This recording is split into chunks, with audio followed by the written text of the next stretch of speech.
Hello everyone, this is Logan589XP here, and today we are here for part 2 of my Galaxy 2 replay through, so to speak. Well, I'm calling it a replay through, even though I'm not calling the series that, because of course this is not my first time playing Galaxy 2. Of course I played Galaxy 2 way back in the day when it first came out, but this is my first time replaying it since around 2016, 2017, so it's been a long time. We, of course, did part 1 a few days ago. That one went over pretty well. I had a pretty good time doing that one. It lasted pretty long, too, almost, actually, over 5 hours. This one is probably not going to be that long. So, obviously, you've seen the title of the stream, or at least the title of the stream as of me doing the stream. I'm probably going to leave it alone. I don't think I'm going to change it after the fact. But at least as of right now, the title of the stream is 4, 5, and maybe 6. And that's exactly what the plan is for this stream. Worlds 4, 5, and maybe, if I'm feeling like it, similar to what we did last time with World 3, where I was kind of like, I kind of want to keep going, and we just ended up doing World 3 anyway. Then maybe we'll do World 6, and then we'll round out the entire, like, the main levels, essentially. Now, obviously, we're still far from done. We still have to do World S, we still have to do all the green stars and the perfect run, but we can at least get 4, 5, and 6 done. And if we could get that done in another stream, just 2 streams to get 6 worlds done, that'd be pretty impressive. But I'm not going to push myself. If we get to the end of World 5 and I'm like, you know what, I think I'm good for now, then we'll end it, and that's totally fine. Again, Galaxy 1, for those of you that were not around or don't remember or whatever, my Galaxy 1 streams from 2020 when 3D All-Stars came out totaled in 9 streams, and that is everything. That's Mario and Luigi, so that's playing the game twice to get the full 100%. In the grand finale Galaxy, where you do the purple coins and like the starting area where the Star Festival is. That's everything. Took me 9 episodes. We're currently on episode 2, and we're already halfway through the main kind of section of the game. So that's good progress, but we'll just have to see how it all goes. But let's just go ahead and finally get started, and because I'm sure we'll keep on talking on, obviously. But yeah, so yeah, the plan is basically, worlds 4 and 5 are like the bare minimum. That's what we're doing at the bare minimum. As you can see, we have 50 stars. Of course, the baseline is 120. Although, does that include... I believe that includes the World S stars. So, of course, we'd have to get those after the fact. But whatever. Point is, we got 50. We got 50 stars in our first stream. I think that's pretty good. So if this stream is shorter and it's only 3-4 hours long and we only get 2 worlds done, I think that's perfectly reasonable because we had a pretty good head start.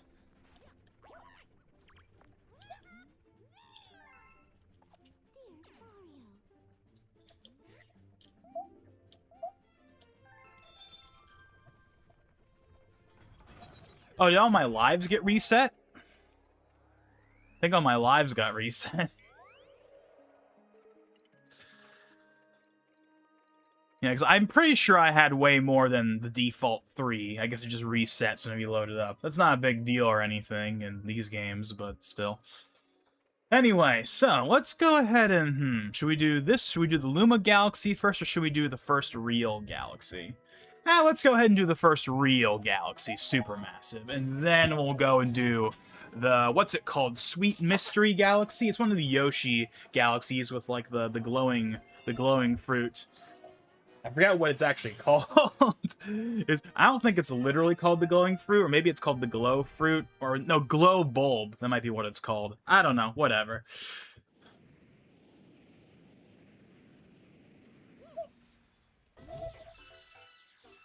With the Toy Time music going and everything. Sorry, Luigi, this is a Mario stream. I mean, maybe we'll play as him a little later, but I'm perfectly fine sticking with Mario for now, at least. I think we'll do Luigi once we get to the green star section, especially because the green stars, some of them are going to be kind of higher up. So I think Luigi's extra jump height will come in handy once we get to that point. But for the regular, just kind of the normal levels, though, I think I'm just going to stick with Mario for now. So yeah. So here's the funny thing. Well, I guess it's not really funny, but just, yeah. So obviously it's been about 3 days since the last stream we did. The last Galaxy 2 stream we did. And I am actually not sure what to talk about. Because it's only been a few days. Not much has really happened, at least that I would want to talk about. I mean, I'm sure there's plenty of things outside the gaming and tech world we could talk about, but I don't really want to talk about any of that. Plus, I'm not really super in the know on that stuff right now anyway, so I'm not really sure what to talk about, to be honest. Well, there is one thing I can mention really quickly. Oh, I totally forgot to get that checkpoint. That's probably fine. I don't need the checkpoint for a normal level. Oh, dang it. I think I did that last time, too, where I was like, trying to do a different move. I thought I was, like, you know, one of them was something else. I think I did that a couple of times, where I was shooting star bits by accident. I think I did that on the Bowser level last time around.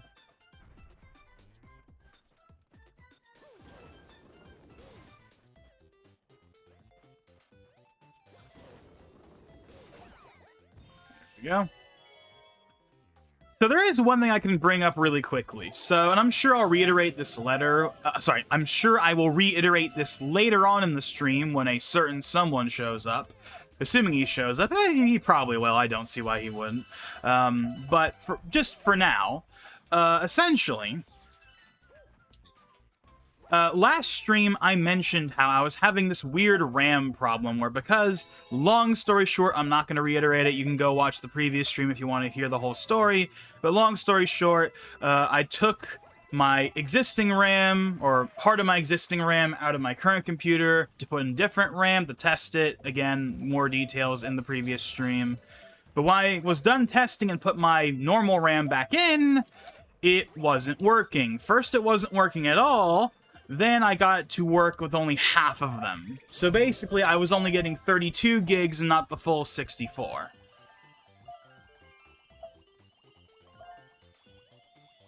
And that was obviously a problem. I mean, it wasn't like a problem, but like, you know, that was obviously a problem, that half my RAM wasn't working. Good news, I have since got it working again, so we're all good there. I'm now running on 64 gigs once again, which is nice. Even though, like I said in the previous stream, I really don't need 64 gigs. I just have it because a few years ago it was cheap to get another 32 gigs, and I figured, you know what? I want to follow the tech deal's philosophy of not having to care. Basically, if you have enough RAM, if you have enough CPU, if you have enough whatever, then you don't have to care about, do I have enough for the task I'm doing? Right now, obviously there's a limit to that. Like, you know, 128 gigs of RAM for someone like me would be totally and completely overkill. Like, 64 gigs is already unnecessary, but, like, at least it would be, like, reasonable. Especially when 32 gigs is kind of the new default, replacing the previous 16 gigs as the default. So, 64 is not hard to justify, but 128 or above, that would be completely and totally unnecessary for now. Now, of course, at some point, I'm sure I'll end up with more RAM, but for now, at least on my current AM4 setup, which I'm planning to basically run into the ground, at least for a few more years before I move over to AM5 or maybe even AM6 at that point, I'm kind of waiting for there to be a big enough gap, because right now I'm running a 5950X, which is the best CPU that's not a 3D chip that AM4 has to offer, and it does everything I want, no problems, so I have absolutely no incentive to upgrade for now. But obviously we will get to that at some point. Okay, so we might look through this later. So this, of course, is a new addition to the Switch version, the addition of a new storybook exclusively for Galaxy 2. Of course, the storybook was not in Galaxy 2 on the Wii. It was only in the original game. Now, I personally never really cared about the storybook in the first place, but it's cool that they added a new one. And, of course, they added more chapters to the original one in the new version of the first game. Alright then, hold on a quick sec, I gotta let my cat out.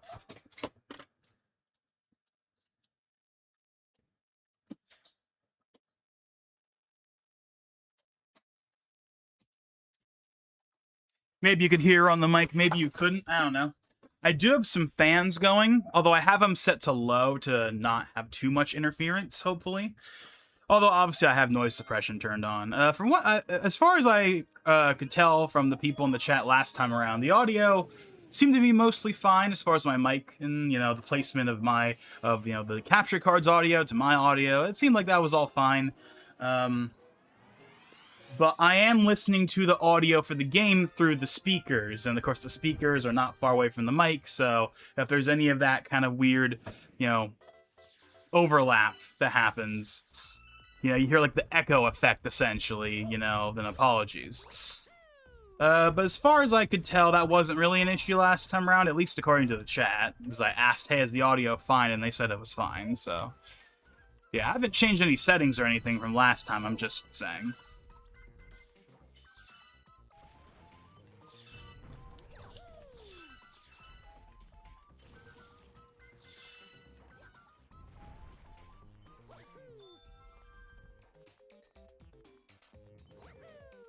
Oh, dang it. Almost. I just barely missed that. I guess one benefit of dying over and over again is I get more star bits. Because we were kind of a little, well, maybe not a little low, but I want to say at the end of the last stream, we were a bit lower on star bits than I would have liked when we used all that up, but I could be wrong. Oh, wait a second. Don't we have, like... Oh, okay, I can't see it right now, but I think we actually have a couple hundred star bits at least, so we're not at complete rock bottom, but... I mean, I don't remember what the star bit counts are for each of the galaxies in each of the areas, but obviously they get higher as it goes along. And I want to say we spent like 1,000 something on the galaxy we're going to be doing after this, at the end of the last stream.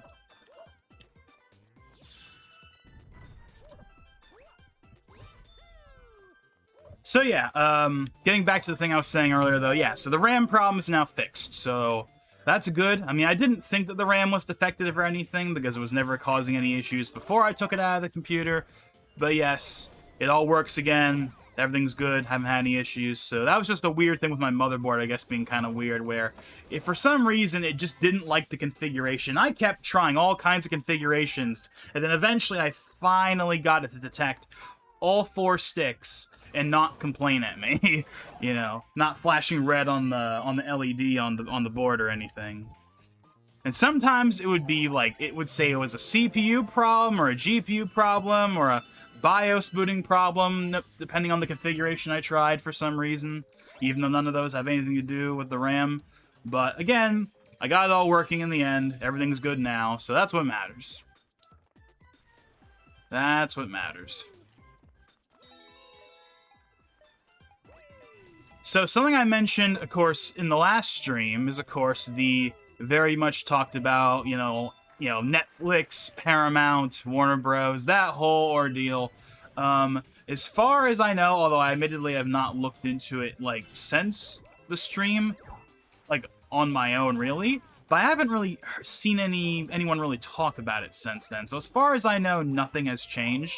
I mean, it's only been a couple of days, but I imagine that's going to be finalized. Like, in terms of, like, and when I say finalized, I mean, like, who's getting it. Like, obviously the deal itself is not going to be finalized until next year. That's already been established. But in terms of who's getting it, who's winning, you know, who's, you know, got it signed on the dotted line that, yes, by the end of 2026 or whatever, you will now own Warner Bros. That has not been settled yet. Right now, Netflix has the lead, but Paramount is really trying. They're really trying. And like I said last time, I know that, like, I've seen people's kind of takes on, you know, the whole ordeal and who they would prefer and not prefer and different reasons why. Oh, dang it. Well, good thing that was a checkpoint right there. And yeah, again, I don't really have much of a stake in that. I'm just very curious to see how it's all gonna pan out. It's obviously a little too soon, so...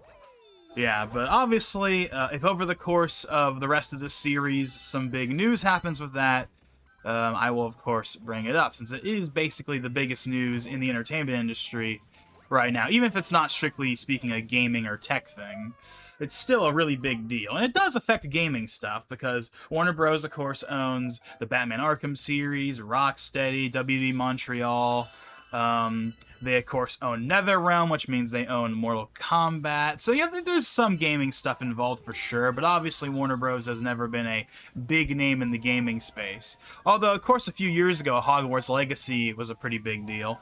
And speaking of Hogwarts Legacy, by the way, this is something that I believe was announced at the Game Awards, although I don't think I brought it up in the last stream. But Hogwarts Legacy is free on the Epic Games Store right now to redeem. So you know how the Epic Games Store, like, they're kind of the main thing they have going for them, aside from Fortnite, is that they give away a bunch of stuff? Well, they're giving away Hogwarts Legacy right now, so you can go in the Epic Games Store and redeem that. I, of course, already did, and of course I recommend you guys all do that too. Not that I really have any interest in playing the game, but of course I'm gonna redeem it, because why wouldn't I? I always, redeem stuff on there that's at least somewhat of interest to me, because there's, like, literally no reason not to. It's totally free. And obviously Hogwarts Legacy was a big deal when it came out. It was one of the best-selling games. I think it was the best-selling game of 2023. It was definitely one of the best. Like, it sold way more than I expected it to. Like, I knew it was going to sell well, but it sold, like, really well. As far as I remember, they didn't end up doing any, like, DLC for it, really, but there is a sequel in development, I believe, so yeah, that might become a solid earner for Warner Bros., for sure. That could maybe be a franchise for them. But, anyways.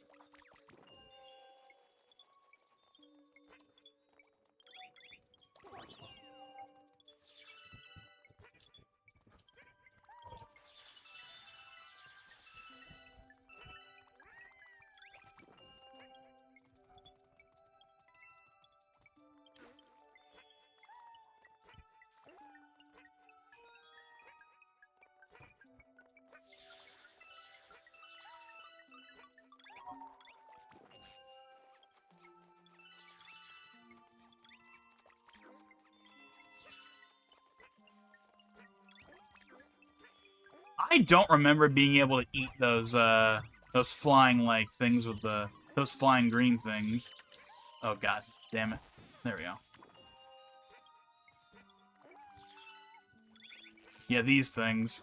I don't remember what their name is. I'm sure in, like, the guidebook it says somewhere. But I just have no clue, personally.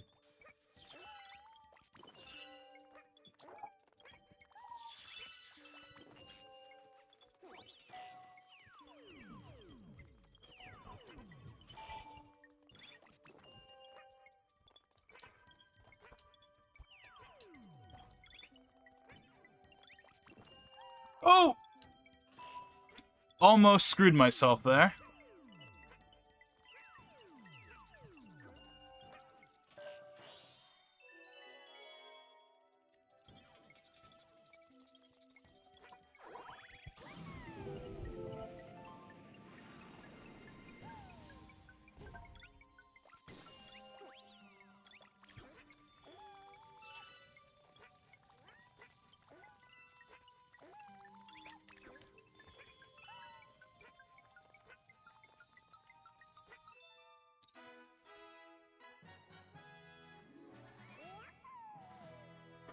So let me go ahead and see if there is, just really quickly look up and see if there is anything particularly of note I want to bring up. Oh, apparently a new Mario Kart update came out. A minor patch. We, of course, had a big quality of life update like a week or two ago, which I still haven't played, by the way. I haven't played the new update. But apparently an update just came out today. Version 1.4.1. It literally just patches, like, one thing. It's a very minor change. It's one of those hotfix updates that's just that exists just to fix, like, a one-off issue. So nothing really to say about that, but yeah, I definitely need to try out that new update for Mario Kart, because even though it still doesn't add anything new, it does change up the intermissions for one of the tracks. So that's a big deal, as well as a couple of other additions, including the ability to have custom items, which was something that was added to Deluxe at, like, the very end in Wave 6. And that was always a weird thing that was missing. That was always kind of weird that was missing. That wasn't a thing at launch when they added it to Deluxe only, like, a few years ago. And of course it was going to come eventually. But it was weird that that wasn't there at launch. But hey, it's nice to have it now. Not that I would have really cared too much personally. Although one big benefit of that, although it's not really as relevant now, is of course now you can just make it so that the Kamek orb spawns on its own, and now that makes unlocking the characters a lot easier. I mean, we already had the UFO edition a couple of updates back that helped with that, but now it's even easier. So for people that are getting into the game, so for all the people that are going to be getting the game for Christmas this year, they're going to have a much easier time unlocking the characters than we did at launch.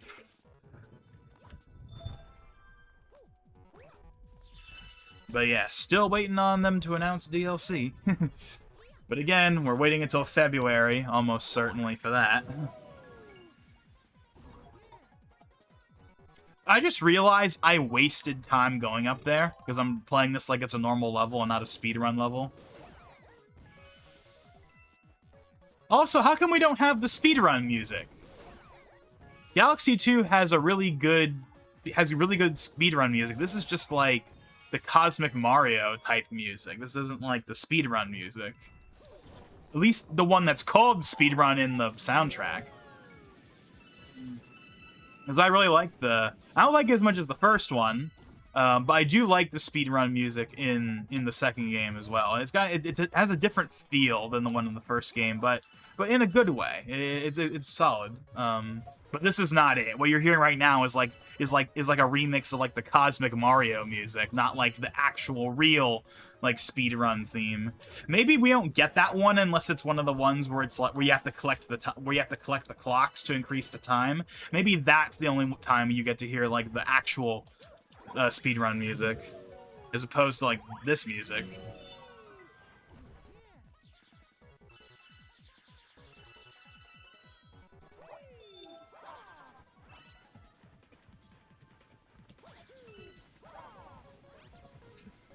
Oh,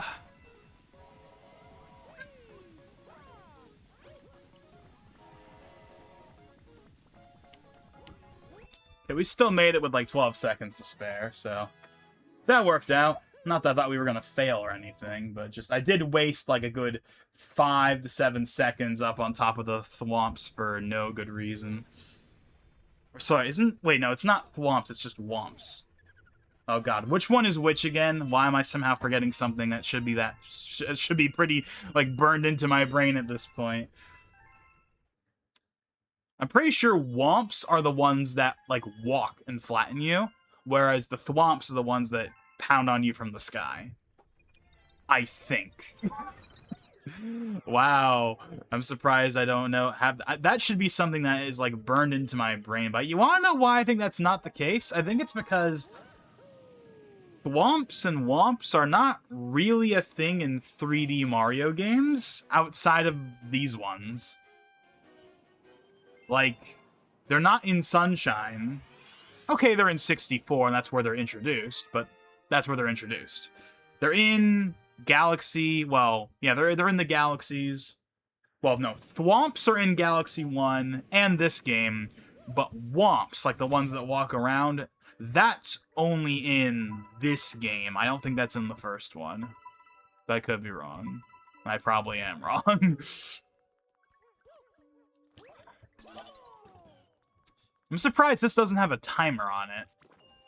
These purple coin missions almost always have timers. It's weird that it doesn't have a timer. Because the one we did on the Flip Switch Galaxy last stream, that one had a timer. And that one we kept dying on.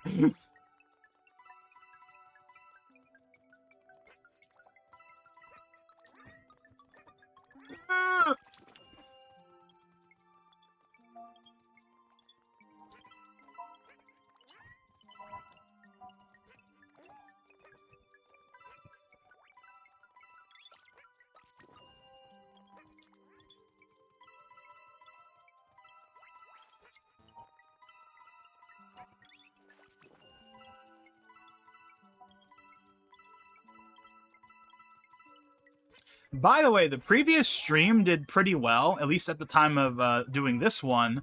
It's at almost 100 views, which is pretty good for an after the fact stream, you know.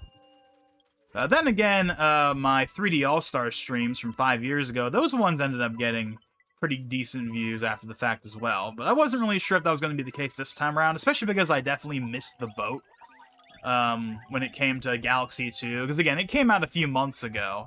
The new version came out a few months ago. So I already missed kind of like that initial wave.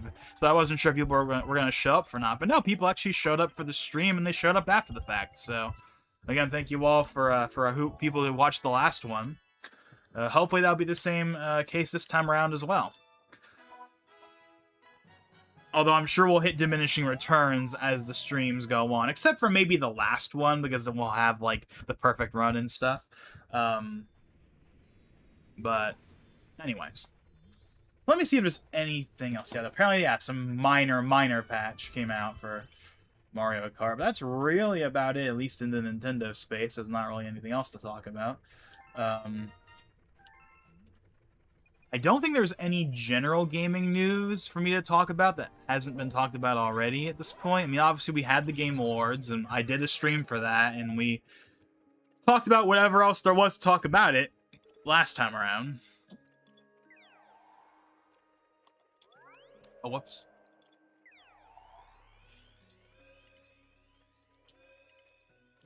Oh, there it is.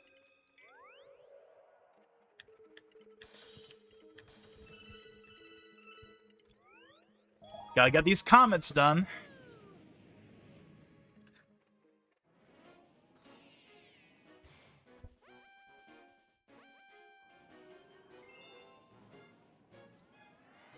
Now, is this going to be the one we did? Okay, this is a clock one. This is one of the ones where you have to grab the clocks. Now, is this one going to have the actual theme?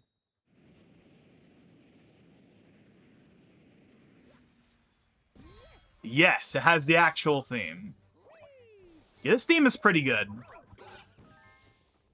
Like, this is a, like, up there with Galaxy 1. This is a Galaxy 1 tier theme, in my opinion. The speedrun theme that you probably can barely hear right now, but it's really good. Trust me, it is. If you've ever listened to it, like, on its own.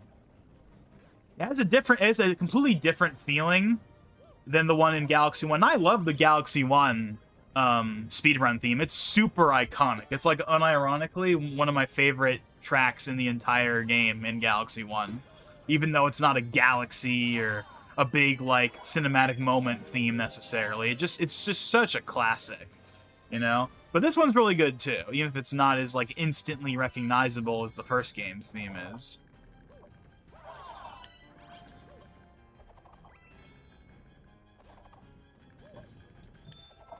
Makes me wonder what he would do for a speedrun theme in a third game. Like, I mean, he already made 2 really solid speedrun themes. They're some of my favorites in the entire Galaxy series.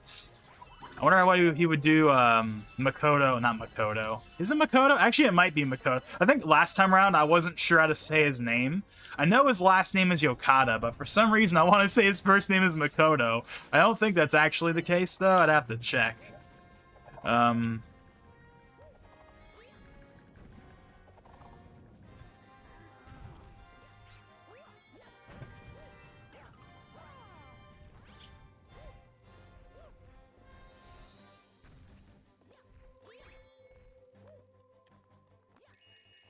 Oh, see, I did it again. I'm pressing the wrong button and shooting star bits.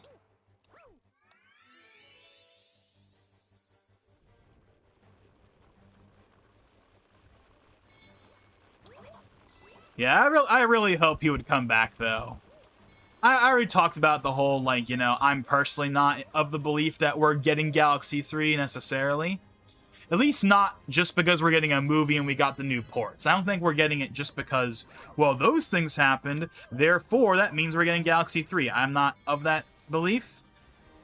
Obviously, I would love Galaxy 3 just as much as everyone else, but I don't believe that we're getting it just because we were getting everything else. However, like I also have said before, if there was any time for Galaxy 3 to actually happen, it would be now. This is literally the best possible time for it to happen. Is with a big new movie coming out, and we all saw how well the last movie did, over $1 billion. I'm sure the Galaxy movie will go even higher. Like 1.5, 1.6 billion, maybe. We'll see. Certainly it will get at least about the same, I think. I mean, I'm honestly surprised the first movie did as well as it did. I mean, of course we knew it was going to do well, but, like, I figured it would be, like, 800, 900 million, which would have still been a really good number. But no, it was, like, 1.3. It was, like, I think it was the best movie of the year in terms of box office, if I remember correctly. If it's not the highest, it was, like, number 2. It was, like, really up there. So I'm sure that will be the case this time around as well. Odyssey over Galaxy, I believe is what you're saying. I personally would disagree with that. Although they are two different kinds of 3D Mario. You know, like, even though I think of Galaxy and Galaxy 2 as being, like, quote, real 3D Mario, it's not really truly, when you really, it's not really actual 3D Mario, if you want to talk about it strictly speaking. Like, real 3D Mario, in the, like, the strictest sense of the word, is the 64 Sunshine style, where there is basically an entire map, and everything that you get in that level happens on that one map, right?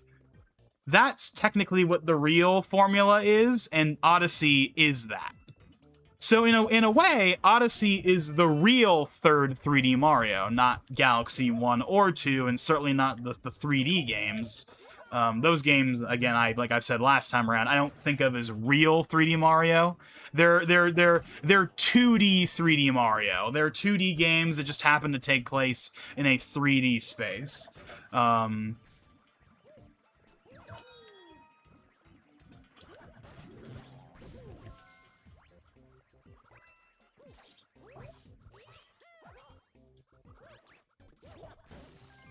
I actually did replay Odyssey not that long ago. I want to say like a year or two ago. I actually replayed it, although I never got around to actually doing the final level. For some reason. I don't know why I still haven't done that. And when I say the final level, I mean, like, you know, the darker side or whatever the heck it's called. I never... Because I think what happened is that forever ago, on my initial playthrough on the Switch, I got, like, stuck during, like, the dark side, like, when you have to rematch all the bunnies. I, like, got stuck on that a long time ago, and then just never really went back and actually, like, went further past that point. Even though I don't even have to do that. I can just do the darker side without even finishing the bunny rematches, but of course I'd want to do everything. I don't know, it's one of those things that I'll get around to actually doing at some point.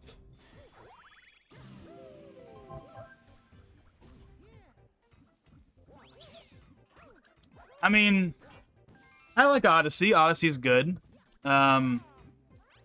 I wouldn't be opposed to, like, an Odyssey 2, but I also don't think we should have one at this point. I think that the time for that has since passed.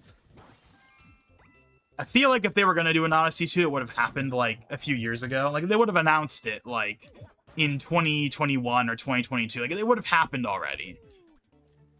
But it hasn't. And you want to know why it hasn't happened yet? It's because it's not happening. We're not getting an Odyssey 2. I wouldn't say no to it. I certainly wouldn't say no to it, but I think that the time for that has passed, personally. If it was going to happen, it would have happened a few years ago. We're definitely getting an original game. It's not going to be Odyssey 2.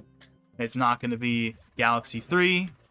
It's not going to be any of that. It's just going to be, you know, Super Mario Fantastical, or whatever the heck they call the game.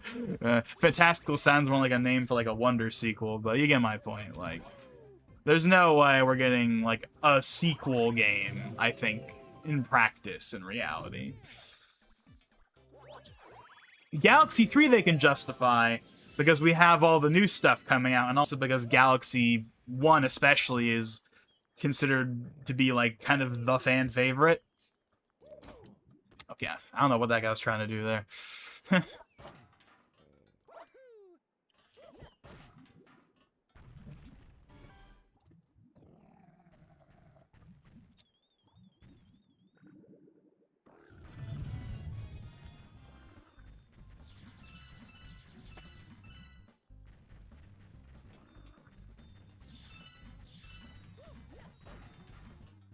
Okay.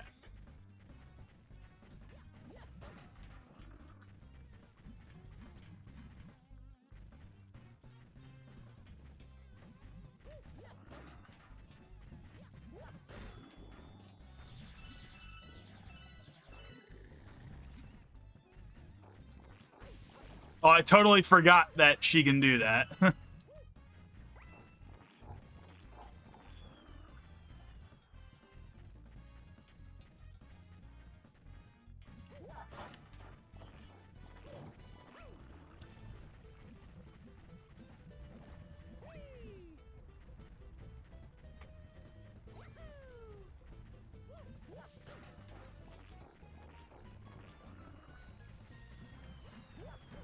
Oh, totally screwed that up.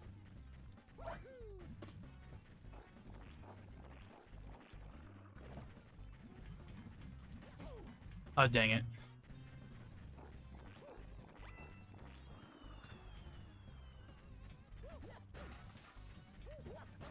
Yeah, my expectation as far as like the gameplay of the next 3D Marios, I'm very much expecting them to, even though again, we're not getting Odyssey 2, we're not going to get Cappy back or any of that, but I do think they're going to continue like the, again, I think they're going to stick with the like 64 Sunshine and Odyssey now formula. Like we're not going to get a Galaxy 1-2 style, and we're definitely not going to get another like 3D Land, 3D World style, where again, it's really a 2D game that just happens to be in 3D in terms of like the way the levels are designed.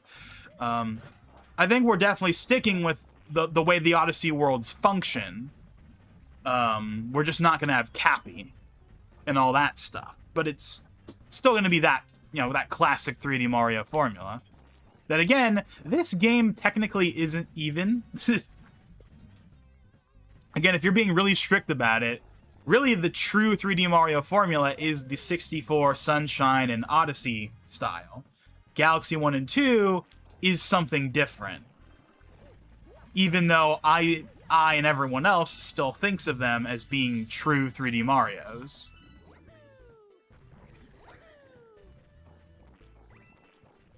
That's probably just because of how unique Galaxy's like gameplay is.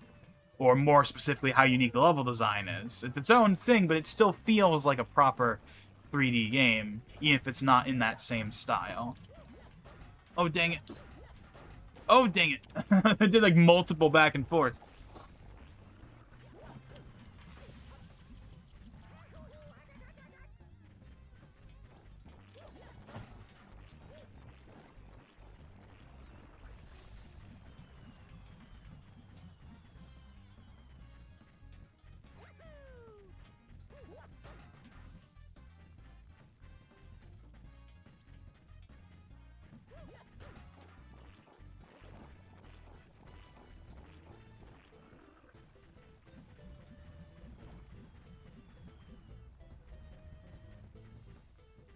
I feel like this fight should have been over with by now, to be honest. Oh, we're just one hit away, granted, but I'm just... It's not lining up for me right now.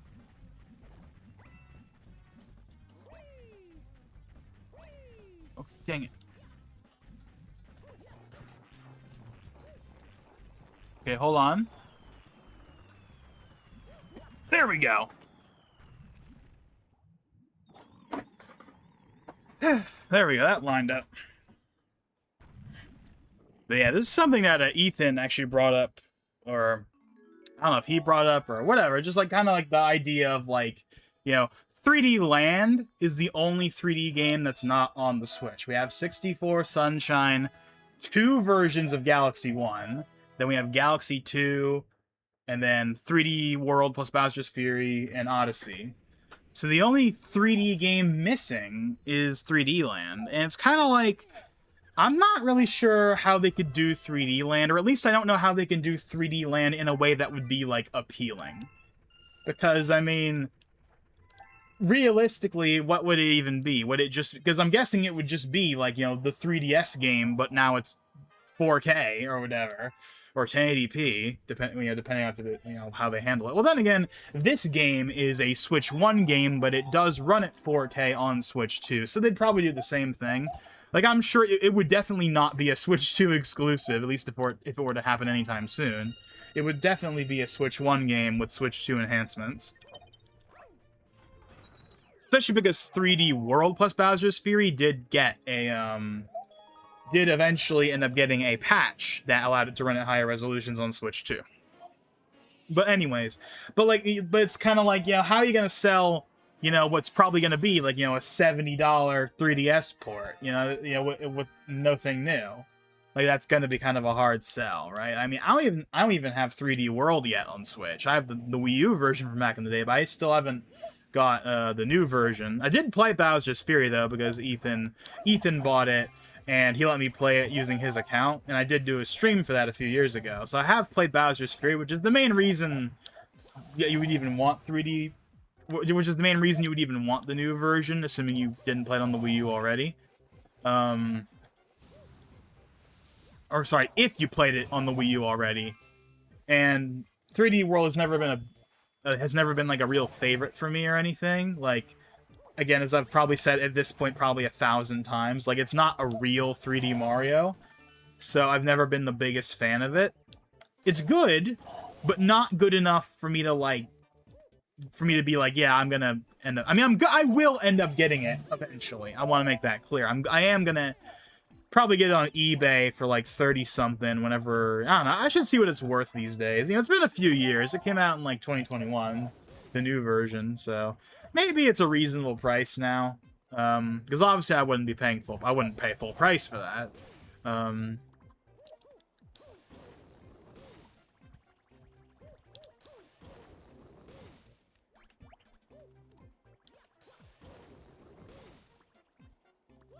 Whoops. Did that the wrong way. There we go.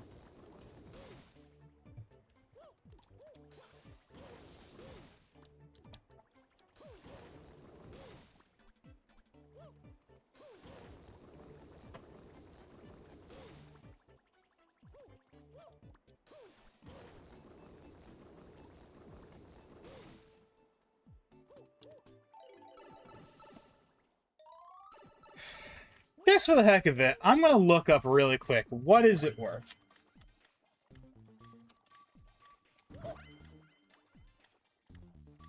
What is it worth?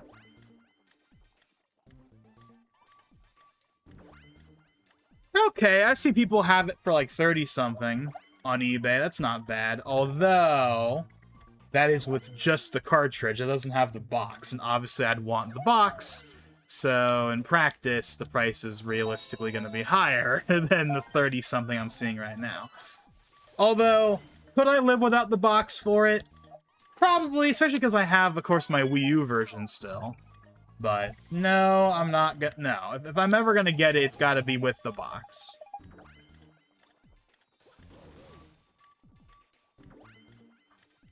Or the case, rather, would be a more accurate term.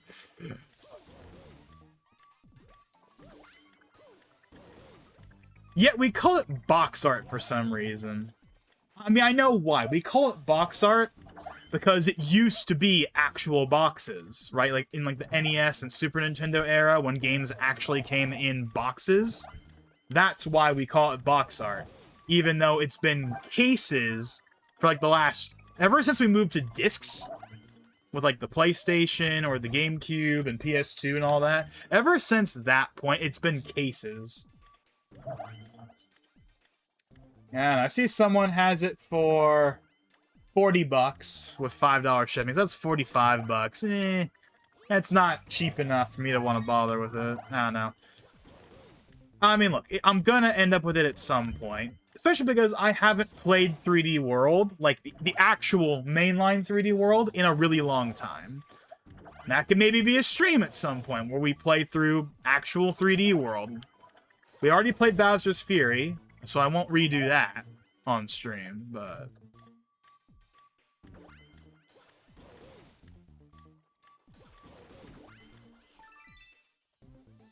But who knows, maybe I could do 3D World, and I don't want to do the Wii U version, because the new version makes that one makes me not want to play the original anymore. So, if we were to ever do 3D World for some reason, it would definitely be with the new version.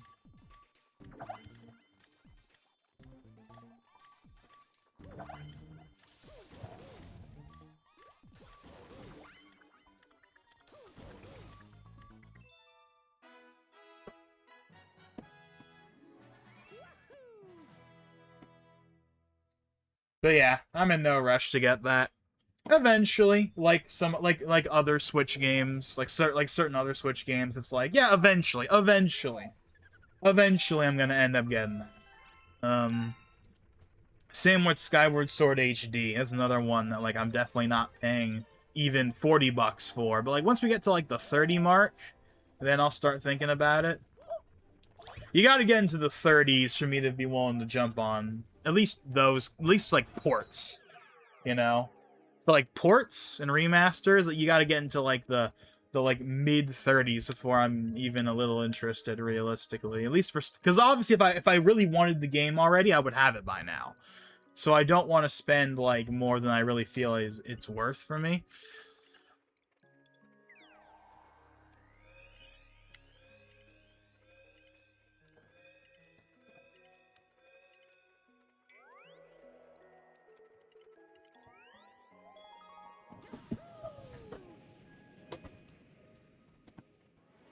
Yeah, what to talk about? What to talk about? I'm sure once Valentine shows up, there'll be some stuff to talk about, but for the time being, not really sure what to talk about, honestly.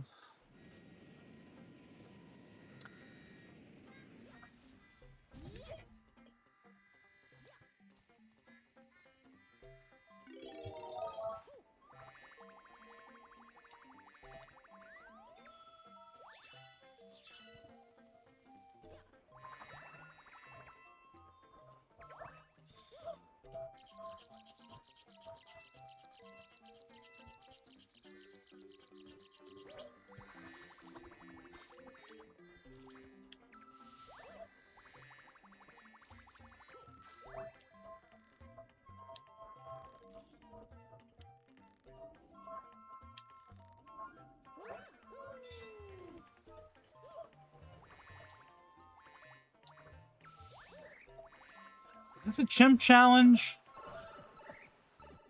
No, it is not.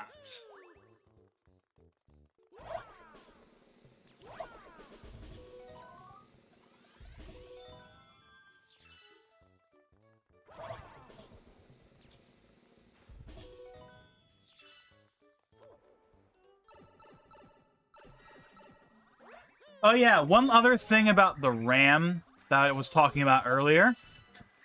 I mentioned in the last stream that I wasn't actually sure how much my RAM would be worth now.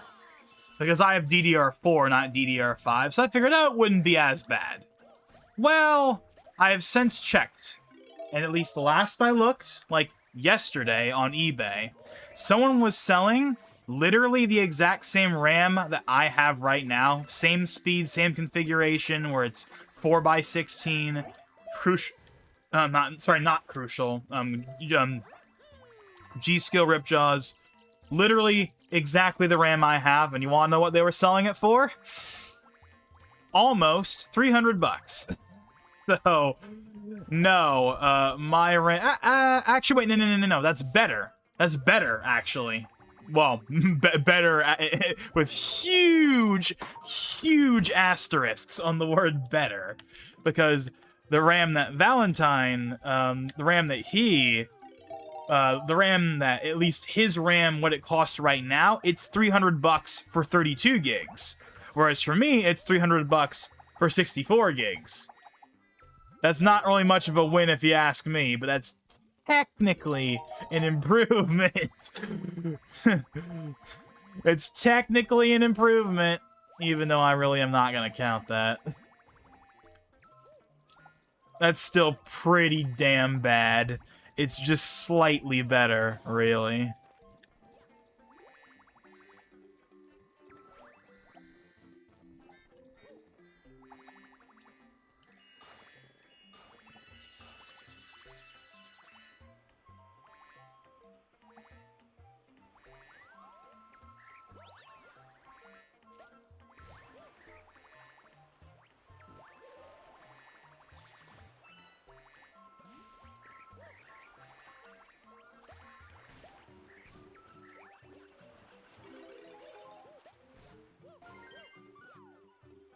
I was gonna say, I'm not sure where the Comet Medal on this one is.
I'm still not fully... I know I said this last time around, but I'm still not fully used to the fact that it doesn't bring up the, like, save screen anymore. It just auto-saves. Which is better, but, like... I'm still not fully used to it.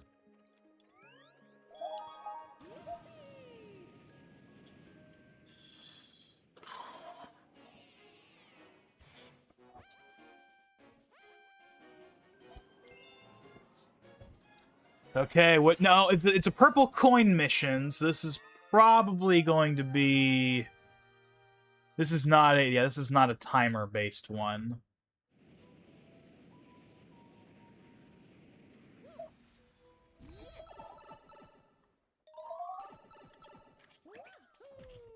Well, by timer-based one, I mean it doesn't have, like, the clocks you have to collect. That's what I mean by that.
There we go.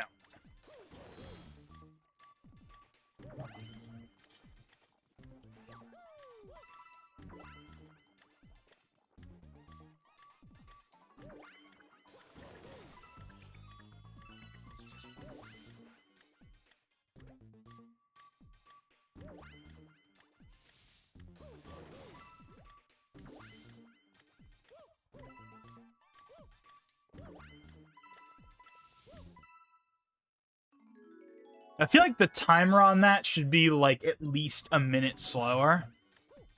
Sorry, a minute faster. Like, I feel like they give you too much time.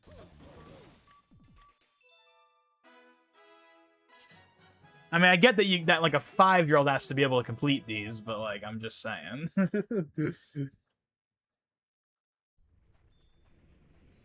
Make it a little more strict.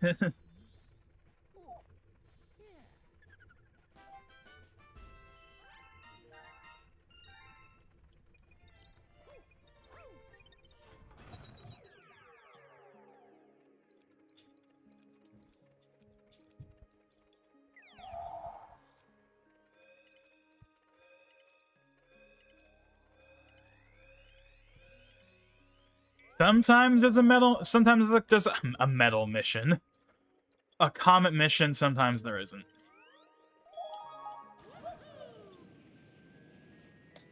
We're about to hit the 1 hour mark. Nothing really to comment on that at this point. I'm just saying we're almost at the 1 hour mark. And we are approaching the end of the 4th world here. I guess that's reasonable. Like I said at the beginning of the stream, and as the title of the stream suggests, the plan is to do at least Worlds 4 and 5. Maybe 6, if I'm feeling like it. But we'll see. But if we're going to do World 6, then I want to be able to do it all the way. That means we're going all the way to, Bowser. And then we'll stop there, and then the next stream will be... World S and the green stars. Or we'll start doing the green stars. We're obviously not going to do all the green stars in one stream, but we'll, like, do World S, and then we'll start the green stars. It's cool the Piantas are in this. Anytime we get Sunshine stuff in newer games, I always appreciate that. Since Sunshine was my first 3D Mario. It's not my favorite 3D Mario, but it was my first, and it's definitely my number 2 3D Mario, I think.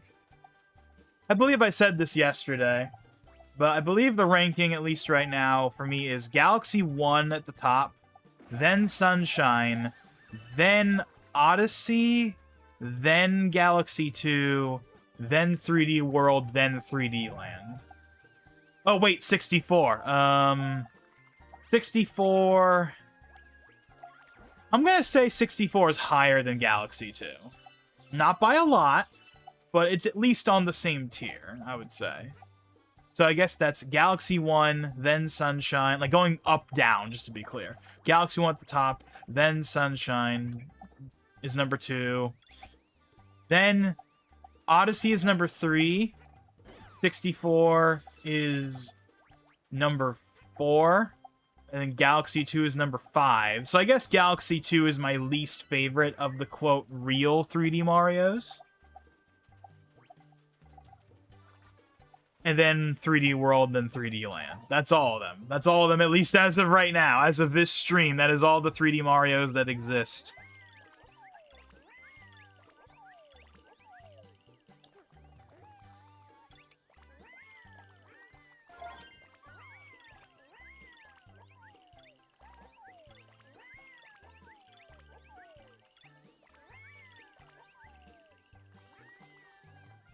I think one other reason why I put Galaxy 2 all the way down at as my least favorite of the real 3D Marios is not because of anything, is not necessarily because of the game itself.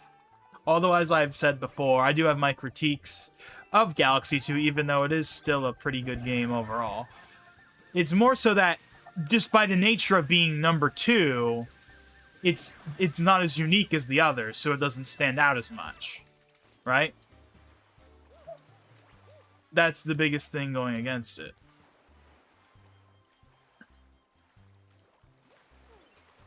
Okay, to be honest, I totally forgot that going into the water doesn't kill Yoshi. Because in Sunshine it does.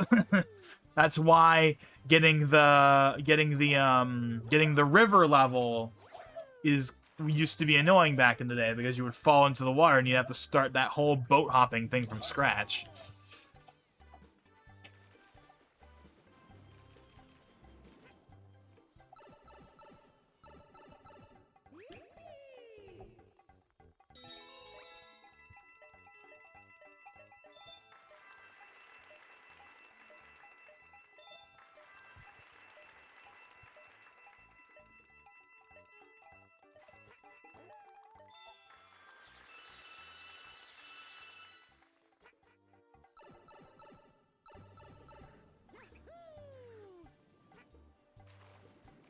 I believe I mentioned this yesterday as well, but this game, both of these games, 1 and 2, are never going to need to be remade. It already looks fantastic at 4K on this version. Like, why would we ever need a remake? Like, remaking 64? Sure. Remaking Sunshine even?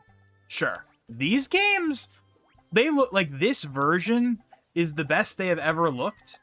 And they are not going to look any better. Like a remake would be completely and totally a waste of resources. These games look great still. They still hold up really well, even in 4K.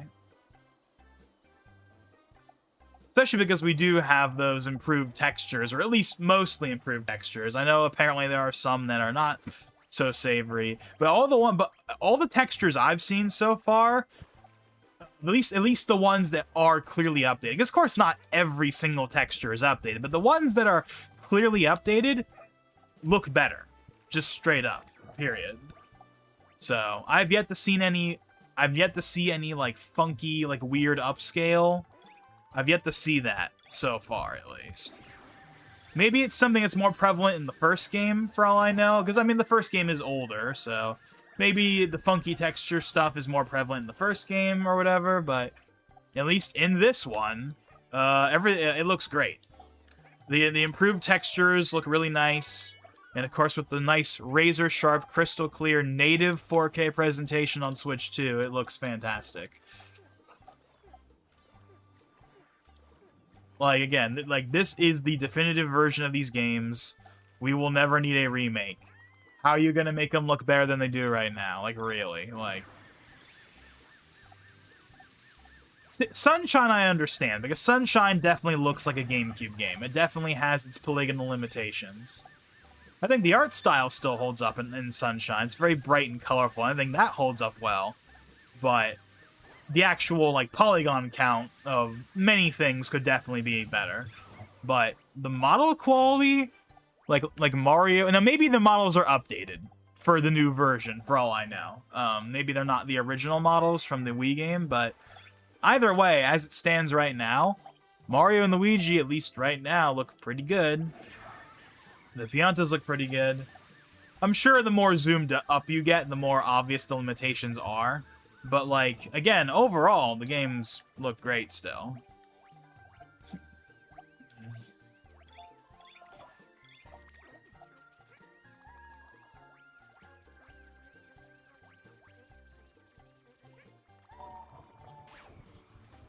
What? I didn't do that right?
Man, oh man, I need something to talk about.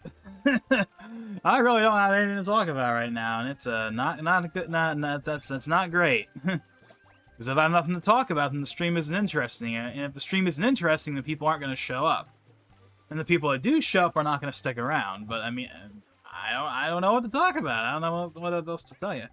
Again, it's only been a few days since the last stream, so nothing like new has really come out in terms of like big news or anything.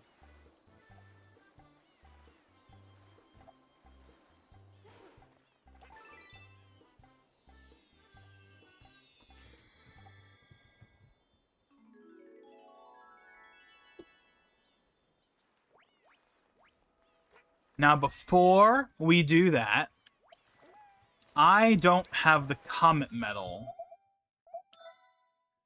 At least I don't think I do. No, I do not. I think I know where it is. Well, actually, I don't know where it is, but I have a guess as to where it is.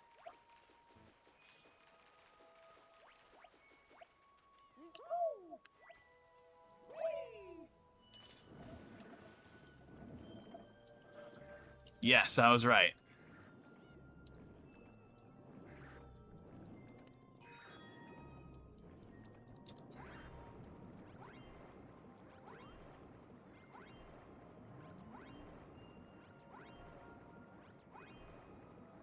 Yeah, you can't do the infinite spinning in this game like you can in the first game.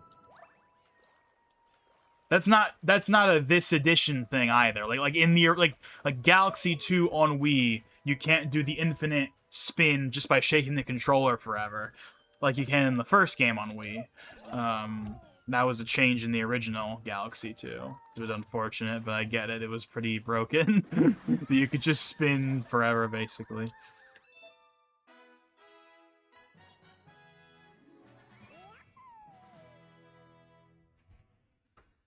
Ooh.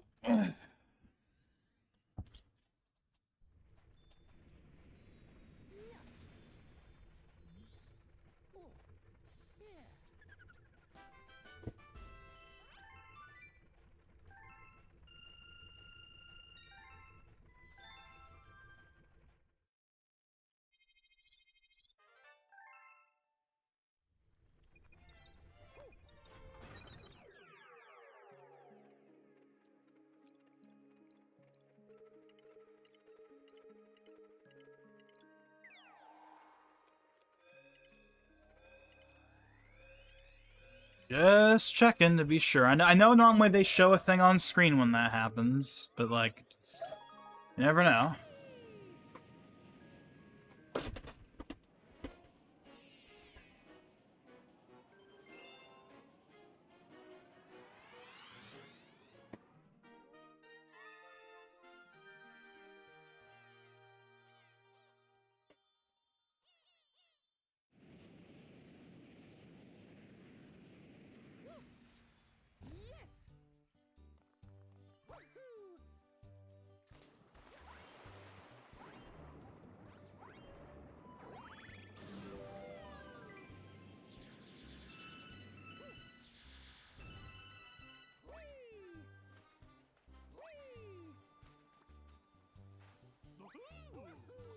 Oh, the Checksters are in this game.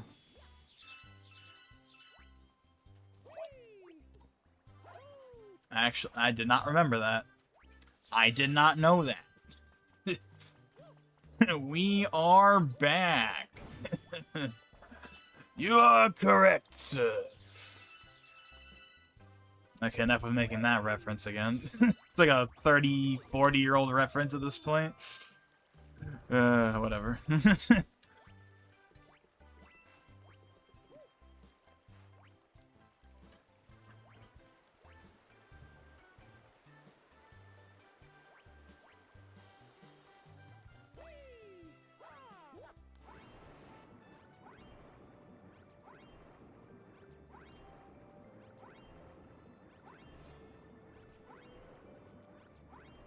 Uh-oh. I have no idea what I'm doing. It's the camera. Because I entered at a kind of weird angle. Alrighty, that worked out. Yeah, I entered at kind of a weird angle.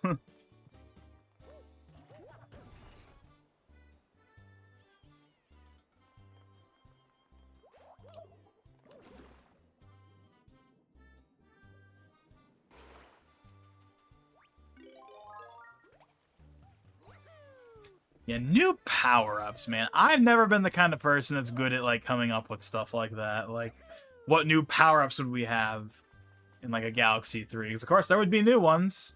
I have no idea what that would possibly be. Actually, what about, like, electricity? Some kind of electricity power-up. We've never had that in the series before.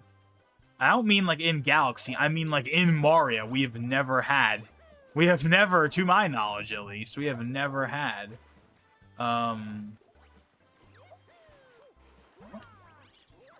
we have never had a, like, electricity-based power-up. At least I can remember. That'd be kind of neat, I suppose. I don't know, like, you shoot electricity. Like, I'm guessing, you know, you shoot electricity. Like, basically, it's like Fire and Ice Mario, but you shoot electricity balls, and you use it to, like, activate and deactivate, like, stuff, you know? That seems like a pretty obvious one to do. I don't really know. What else, though, beyond that?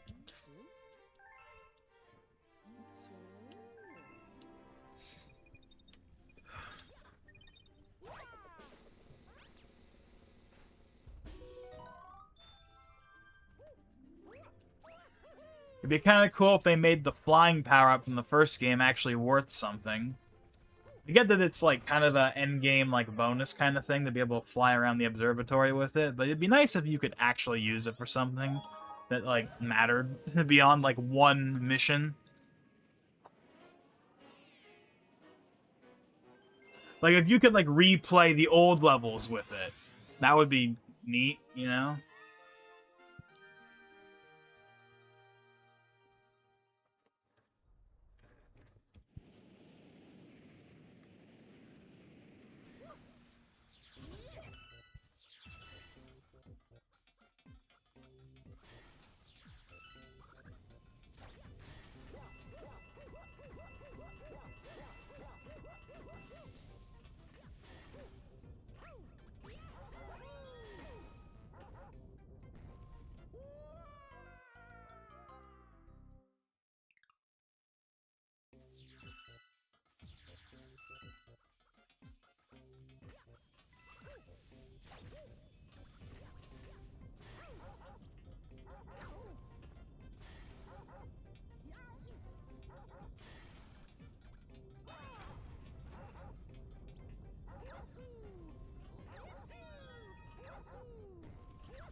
Again, apologies, I'm not really saying much, but I don't have anything to really say right now. This is one of the reasons why I don't stream as much as I did years ago. It's specifically for this reason. Well, it's not the only reason, but it's certainly one of the reasons, is that if you stream, particularly games, too often, like, you're gonna run out of things to talk about, and then the stream won't be interesting. But we're doing this whether I have something to say or not. I'm sure later on I'll find something else to talk about, but I don't know. It is what it is for now, at least. Yeah, maybe we're gonna wait like a week until we do the next stream, though. Originally, I said what I wanted to do is I wanted to have this series done by Christmas, ideally. But as long as you know, with like the kind of main deadline being the end of the year.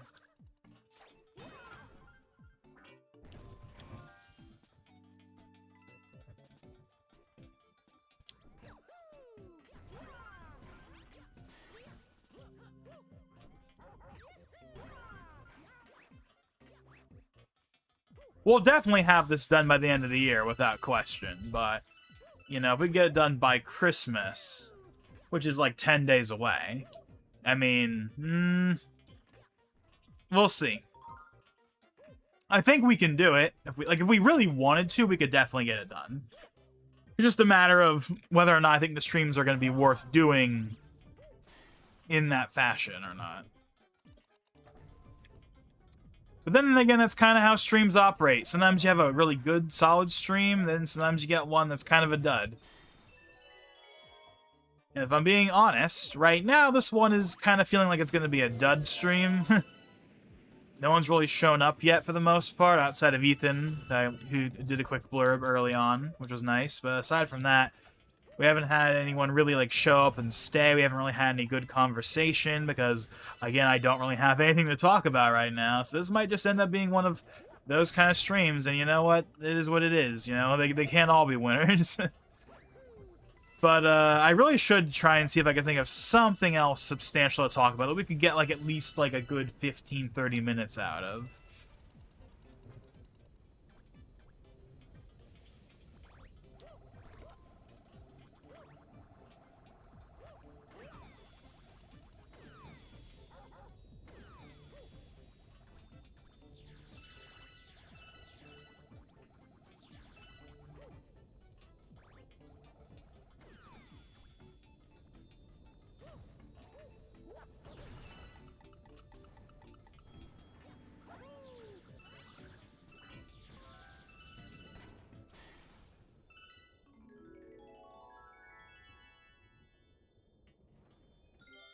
Yeah, I did this, like, a couple of times last time around, but God, I just can't help it. I have to, like, check. No, we don't have it. It might be on the second mission, though. I feel like most of the time they're on the first mission, but you never know.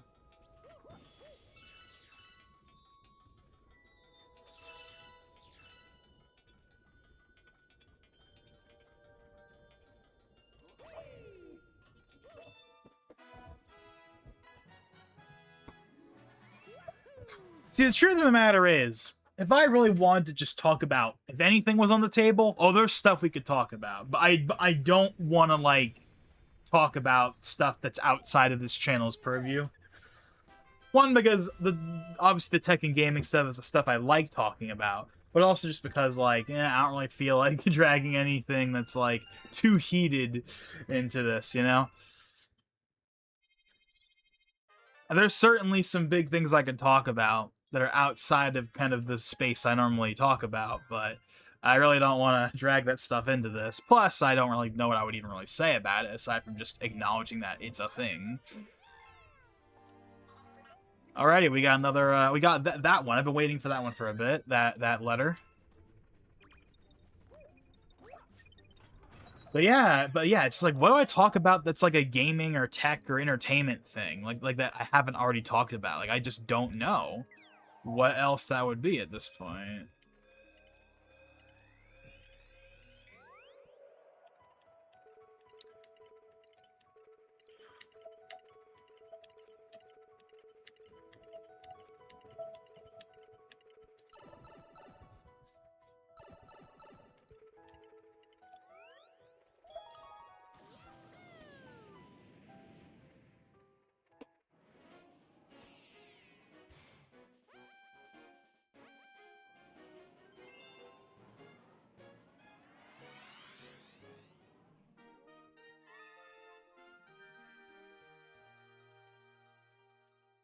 Now, funny enough, we actually kind of struggled on this mission last time around.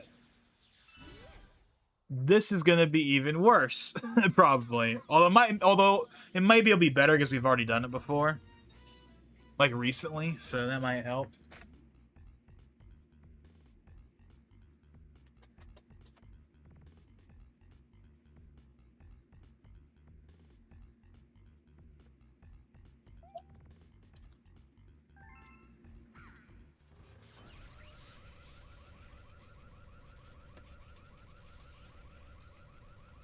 I've admittedly, and I've said this many times in the last month or so, but I've been out of, like, certain, like...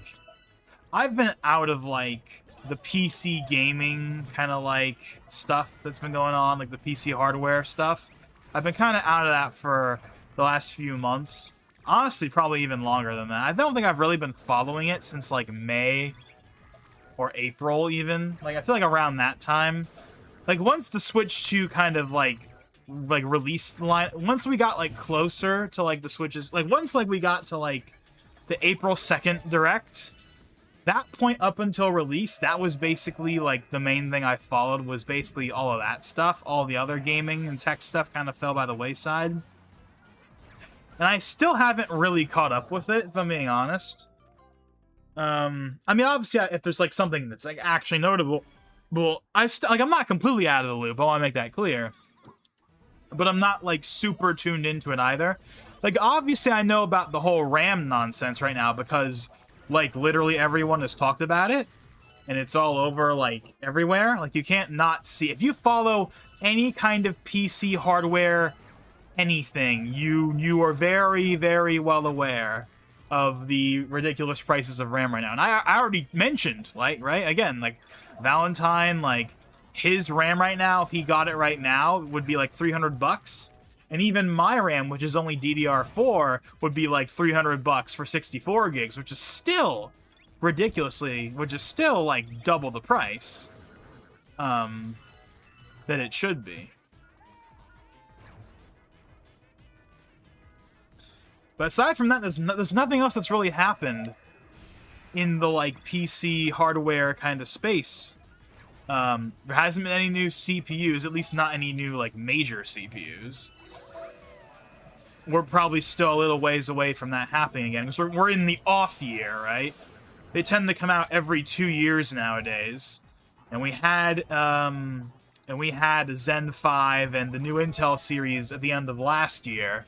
So it's just been, you know, 3D chips and more variants of that, but not, and like, it's just more like variants of the existing architectures as is, you know, but not any new, like we don't have Zen 6 or anything like that, right? We're still like probably a year away from that. Dang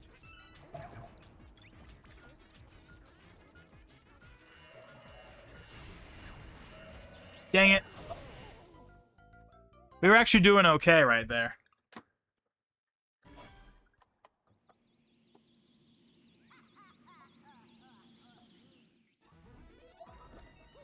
Oh yeah, I have not made a post about this yet, even though I normally do it every year. I just haven't gotten around to it this time around, I suppose, for some reason. But the yearly December Humble Bundle for Vegas is out. It's been out for like about a week now, I want to say. It's been out for at least 4 or 5 days. It's going to be going for, I believe, another like 9 or 10 days. I think it's going up until around Christmas time, maybe a little longer. It's Vegas 22. It was Vegas Pro 22, which is the second latest version. The newest is 23. Last year we got Vegas 21, and then the year before that we got Vegas 19, then 18, and then, you know, there's a whole pattern is for like the release time frame and whatnot, but the point is the newest bundle is out, and it's got Vegas 22. Which, by the way, is the last version for those of you out there like me that still use Vocoder Classic. Or Vocoder, or whatever, however the heck you say it. I think it's Vocoder. For those of you that still use the classic version, Vegas 22 is the last version of Vegas that supports it, so If you are hell-bent on running that plugin into the ground like I am, then that's definitely one reason to upgrade. But if you already have Vegas 21, and you're happy with that, then Vegas 22 is a minor upgrade on its own. It's similar to what Vegas 20 was for 19 owners.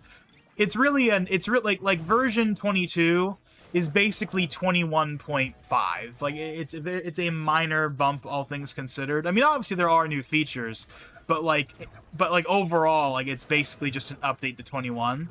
But version 23, which will be included in the Humble Bundle next year, presumably, that one's going to be a big upgrade, both from a performance perspective as well as a UI perspective. So I'm looking forward to that, although that one will, of course, not support Vegas. Sorry, not Vegas. It will not support Vocoder Classic, so you're going to have to buy the new paid version of Vocoder Pro, which I personally am not interested in doing until I absolutely have to, because I like Vocoder Classic as is. But plus I'm running version 18 into the ground is kind of what I'm planning on doing, because version 18 has the UI that I like. At least between it and like the newer versions, I like it more. And also some of the plugins I have only work properly on that version, so I'm basically stuck with version 18 for the foreseeable future, and that's fine. I like version 18. It works just fine. But I would like to have some of the... But there are some features, and definitely when it comes to, like, enhance... And definitely when it comes to performance, it is better than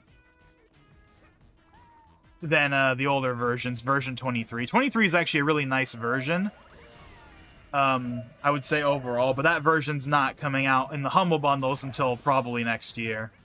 But otherwise, version 22 is totally a solid version on its own. Just, you know, if you have 21 already and you're wondering, is it really worth it? The answer, I would say, honestly, is probably not for most people. Especially because this time around, there's a bit of a price bump. The Vegas Pro bundles are normally 25 to 30 bucks. This year, it's 45. Now, that's still a good deal, to be sure. For, like, it's still a good deal, without question. But it is not as good of a deal as it has been in the past, but it's still worth getting for sure. I mean, I got it. Because I have a whole collection of, like, ever since those Humble Bundles have been happening, I've gotten every single one. So I have Vegas 14, 15, 16, 18, 19, 21, and 22, all from those Humble Bundles that have come out over the last 7 or 8 years. And then I got like a cheap copy of Vegas 17 and 20 off of some guys on Reddit for like 10 or 15 bucks. So I have legit versions, legit keys for 14 through 22, plus a bunch of other programs like SoundForge and Acid Pro and some plugins. It's definitely been worth it, in my opinion. Just to have for the collection, if nothing else.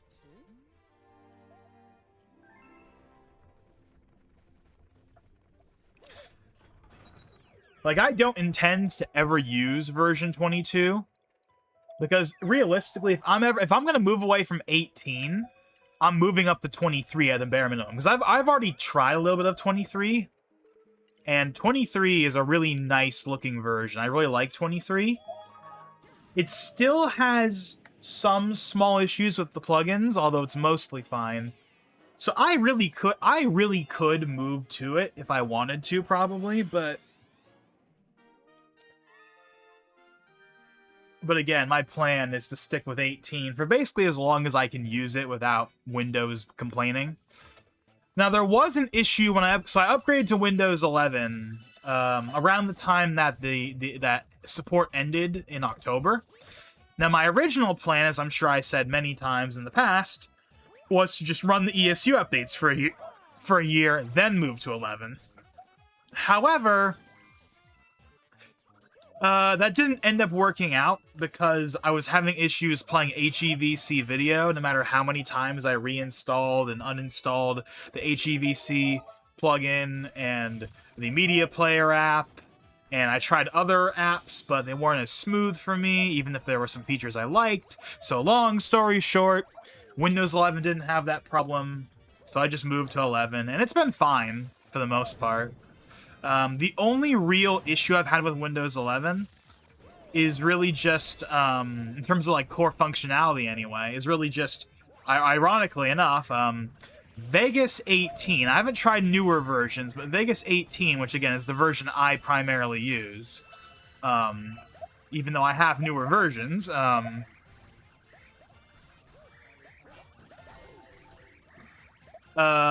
basically sometimes when you try to load it, it like doesn't load, and you have to go into Task Manager and manually close it and then open it up again, and then it works. Now, I thought this was maybe just an issue with my installation, so I reinstalled Windows to see if that went away. And it came back, but then it went away again. I haven't had it happen in a few days, so I don't know if it was just a fluke or what. And it's not a huge deal because it's easy to work around. Because again, if you click on the icon and it just doesn't open, then just go to the Task Manager and like close it, because it's like it secretly opened in the background or whatever, but it didn't like open up for you properly. All you have to do is just go into Task Manager, close it, open it up again, and then it will load every single time after that point. So it's an easy fix. It's not a big enough deal to get me to switch away from 18, even if the problem doesn't go away permanently. But we'll see. Maybe that was a Windows update problem, because I don't think I've had it happen in the last few days, so maybe it was just a weird Windows update thing, and now it won't be a problem anymore. I don't know. But that's really the only actual issue I've had with Windows 11. Other than that, Windows 11's been fine for the most part. I mean, yeah, certain aspects of it aren't as responsive, but it does look nice, and for the most part, everything works as it's supposed to. So as long as everything works, then that's what matters. I used to run WinArrowTweaker to change a couple of things, like restoring the old classic context menu permanently. But I haven't really bothered doing that recently, honestly. I haven't really minded just using it as is for the most part. But if I ever want to change it up, WinArrowTweaker is definitely there.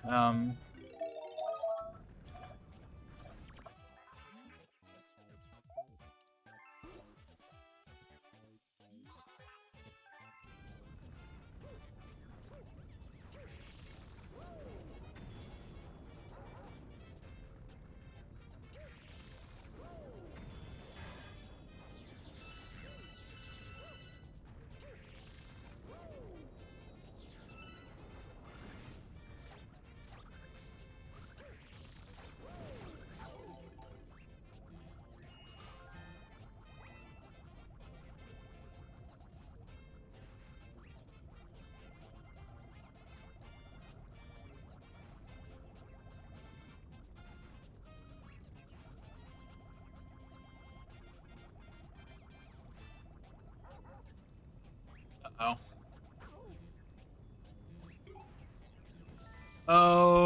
Okay, that may have screwed me.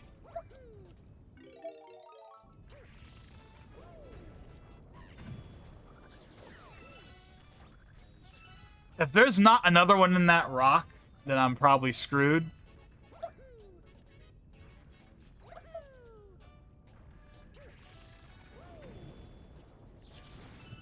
Okay, thank God there's one more. Okay, no, come over here. Okay, now come over here.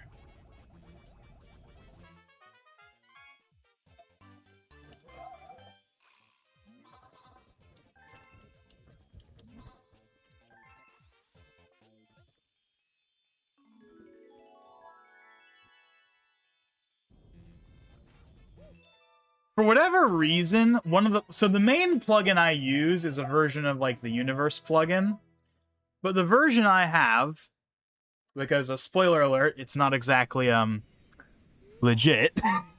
It's an old version. It's like version 1.6, which I like. I've tried some of the newer ones. I don't really care for it.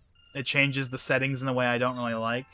I'm pretty happy with the version of Universe I have, 1.6. So I'd like to just keep using that one for as long as I can. But for whatever reason, the Billowed Backgrounds plugin, that specific plugin, only renders correctly in the profiles I do on 18. On any other version of Vegas, there's visible banding that's not there, or at least there's like extreme banding that's like super noticeable. But it only happens on versions that are not 18. 17, 16, 15, 14, they have the banding. 19 and higher, they all have the banding. And every time a new version comes out, I try to see if it's fixed. It's never fixed. So I'm guessing it's just a weird quirk of the fact that the version I'm using is like an illegitimate recompilation or whatever. I'm guessing it's a fluke of that, maybe. I don't know. Although I've never had any issues with it other than that, and it works great otherwise. But I'm just guessing that that might be a reason why it has issues on versions other than 18. But on 18, that's the one version where you render a billed background and it renders correctly. So that's one of the reasons. That's another reason why I'm kind of stuck. I'm kind of stuck on 18. It's just because of that billed backgrounds plugin. Now all the other plugins work no problem on other versions. It's just that one specific plugin, but it's an important plugin, so I basically have to stick to 18 for that, if nothing else. Now, I stick to 18 for more than just that, but that is one big reason why I have to stick to it, at least until maybe... My hope is that at some point, there will be a newer version of Vegas that by sheer chance makes that problem go away for that specific plugin that I use, and then I will have not much of a reason to not just move to the newer versions, especially because I like the UI in 23. I don't like the UI in 19 and 20. It's kind of hard to read in the default colors. While they look cool on the website and in like promo videos, in practice, they're just not nearly as readable as the 15 through 18 color palette is. But version 21 and 22 did improve it a decent bit. Like, I would never use 19 or 20 in reality, but I could use 21 or 22. But 23 completely redoes everything with a new color palette, and while it's not perfect, it's mostly pretty good. It's like 90% of the way there. Like, it's like to the point that like I could move over to it. Like, just from a UI standpoint, like 23 is pretty good. I'm pretty happy with 23's UI. It's just the plugin thing. That's the main thing that holds me back. Also, I wouldn't have vocoder support anymore, which means I wouldn't be able to render which means I wouldn't be able to render HEVC with lossless audio anymore. Now, would that really matter? No. I like rendering with PCM audio because I like having an uncompressed thing. But let's be real here. These are all YouTube videos at the end of the day, so they're all going to get compressed down to like 128 AAC or Opus if I'm lucky. You're not going to hear the full, 320, 520 AAC, or sorry, 512 AAC, let alone, the FLAC or WAV file. So it's really just a personal thing. I like to be able to render things in the highest quality I can realistically achieve. Now, I'm obviously not going to render like a actually uncompressed video, because that would actually be insane. Because that would take up like way too much hard drive space for no benefit. And also it would be harder to like view, at least in like a media player. Although ProRes is pretty good. ProRes, I like ProRes. I've messed with ProRes. I've messed with ProRes. I record in ProRes whenever I record something on my phone. The very few times I do that. ProRes is nice, both image quality wise, and of course the fact that it's way better for editing than HEVC or H.264. But of course, for gaming footage that's recorded in OBS, it's all HEVC anyway. So you gotta do proxies and Vegas in order for it to run reasonable, at least for 4K footage like I do. Even though, it really is funny. All these years I've had 4K capture cards, and yet I have yet to make a single video that actually uses it. Like, really. Like, actually, no, there's one example I can think of where I've actually done it. The EVGA XR1 capture card video I did, that actually has 4K gameplay in it, or like gameplay capture from a 4K capture card. It was the Cold War beta from 2020, and it was on PS4 Pro. It was PS4 Pro footage, I believe, if I remember correctly. It was either that or Xbox One X, but I think it was PS4 Pro. And I used it for like the beginning and end portions.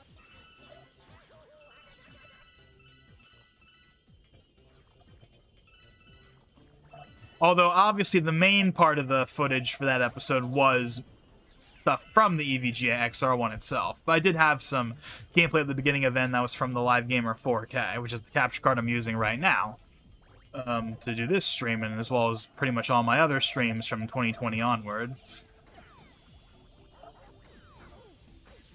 And yes, it is worth doing, even if the game isn't 4K. Oh boy. Ah, almost.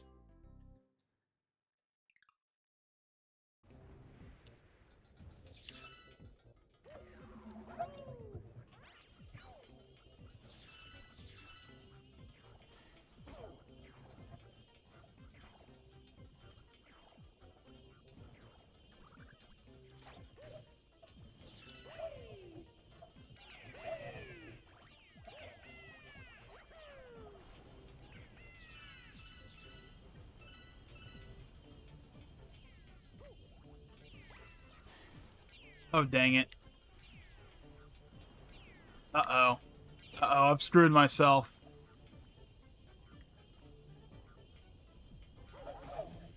An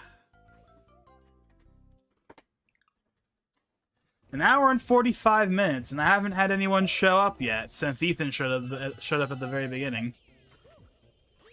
Well, I wouldn't give up hope just yet, because I have had streams in the past where no one shows up for hours, and then in the last hour, someone shows up, and it makes me continue the stream longer than I would have otherwise. So, you know, hopefully someone will show up eventually.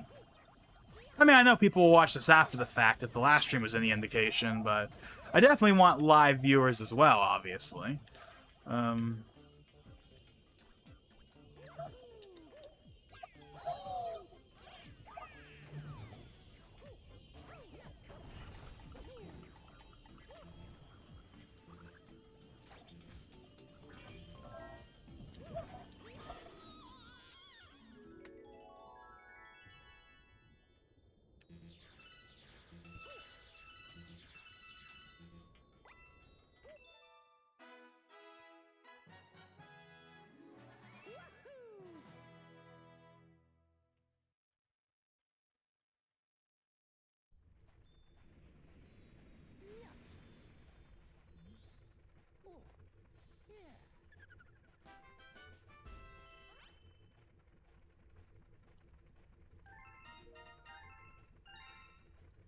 I will say, as of right now, I'm definitely leaning towards we do World 5 and that's where we end it.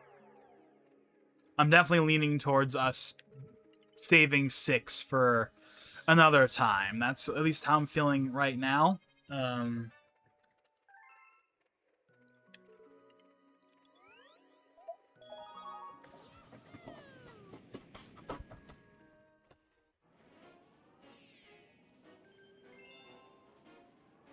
Because we're only just now finishing World 4, and we're approaching the 2-hour mark. So I'm thinking, you know, we'll do World 5, we'll be at like the 4-hour something mark. I think that'll be a good place to end it. I don't think I'm going to really go beyond that.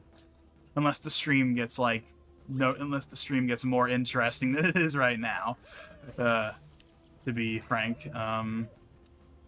Which hopefully it will. Otherwise, we'll call that World 5, and, you know, there'll still be solid progress, even if the stream itself wasn't as good as the last time around, at least for me. But again, you can't win them all. Sometimes you have good streams, sometimes you have kind of whatever streams, you know? If this ends up being a whatever stream, then, you know, and it's just kind of how it is. It's the cycle of these things. They can't all be winners.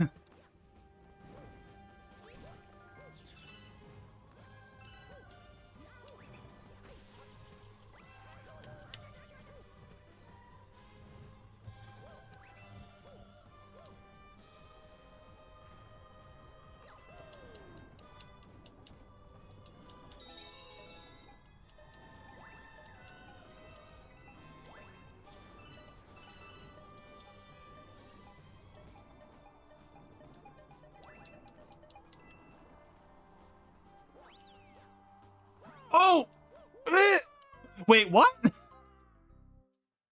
What? Why'd that kill me? I was like just barely outside of that.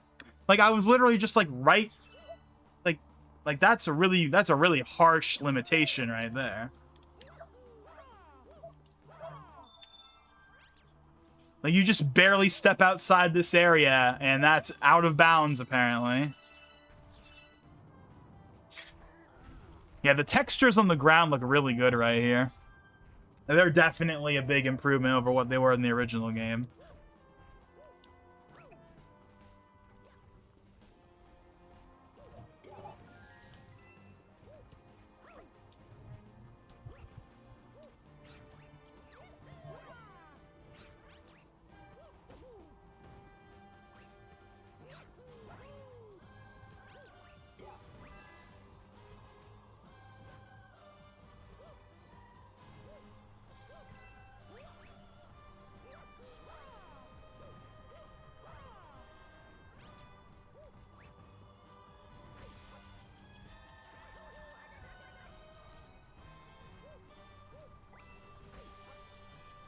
I'm just trying to make sure I'm not missing a... Wait, no, we got it already. Why do I keep doing that? I keep forgetting when we get comet medals. I don't know why I keep doing that. But no, we got a comet medal already.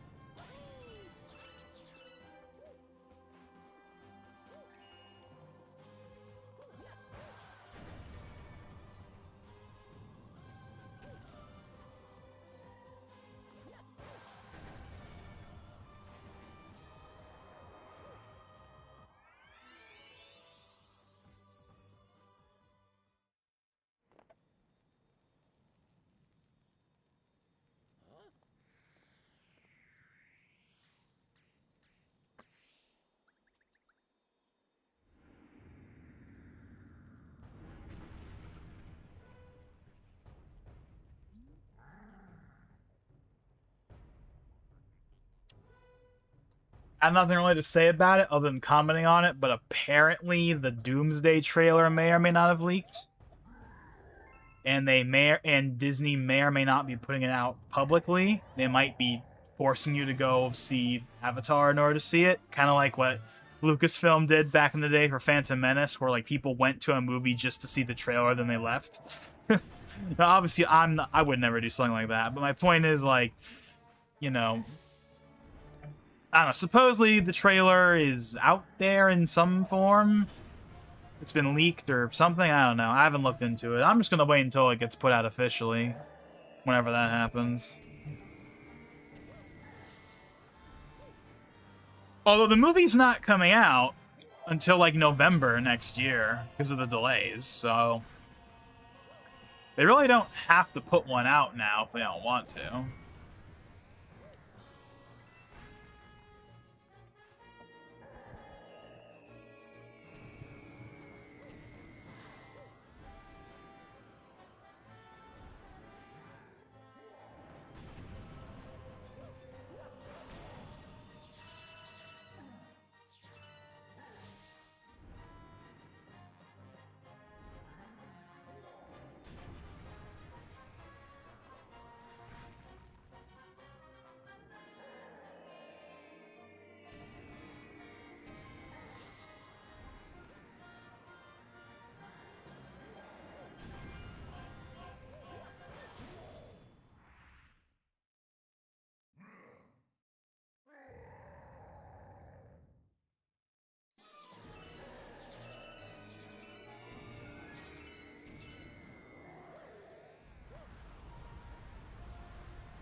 Oh, dang it.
I don't remember if I've talked about this in the last stream I did. I know I mentioned how a new Kirby patch came out. I believe I mentioned that either in the Game Awards stream or in the Galaxy stream, the last Galaxy stream. However, news that I believe I did not talk about in that last stream, although I could be wrong, but whatever. It's not a big deal if I bring it up again, even if I already brought it up. But Sakurai did say recently, after 1.2 came out, that the team will be disbanding in the near future. Now, that in and of itself is not really surprising, because of course we already knew that there wasn't going to be any DLC or like major like content updates. I figured it was just going to be like a couple of balance patches and bug fixes patches anyway. Like, that's all I was really expecting in the first place. But now it's like 100% official that the team will be disbanded. Like the Air Riders team is going to be moving on. Well, he doesn't say moving on to their next project, but it's pretty obviously what's going to be happening. Is they're going to be moving on to the next project, which is most likely Smash 6, but like their work on Air Riders is going to be ending. There's going to be, I believe, at least one more minor patch coming out. Because I know that they've already mentioned a couple of like bugs that still have to be fixed that weren't fixed in the most recent patch.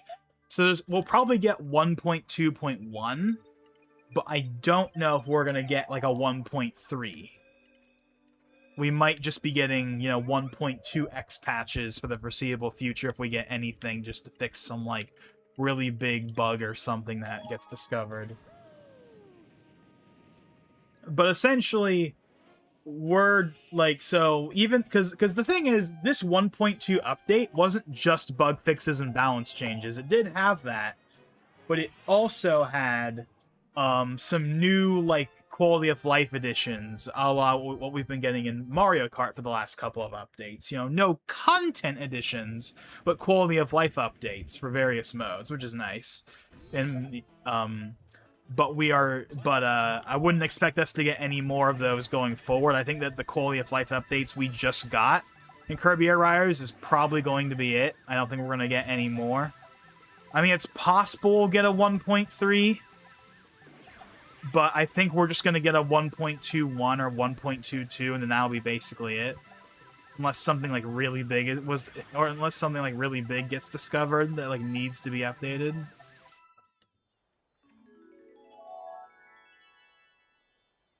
That's fine. I think the game is mostly fine as is. Obviously, I would like to have, more tracks and more city trial maps. That would be nice, but I don't think the game needs it, at least right now. And again, the expectation is that there wasn't going to be any in the first place. Unlike with Mario Kart, where they didn't say we weren't going to be getting DLC.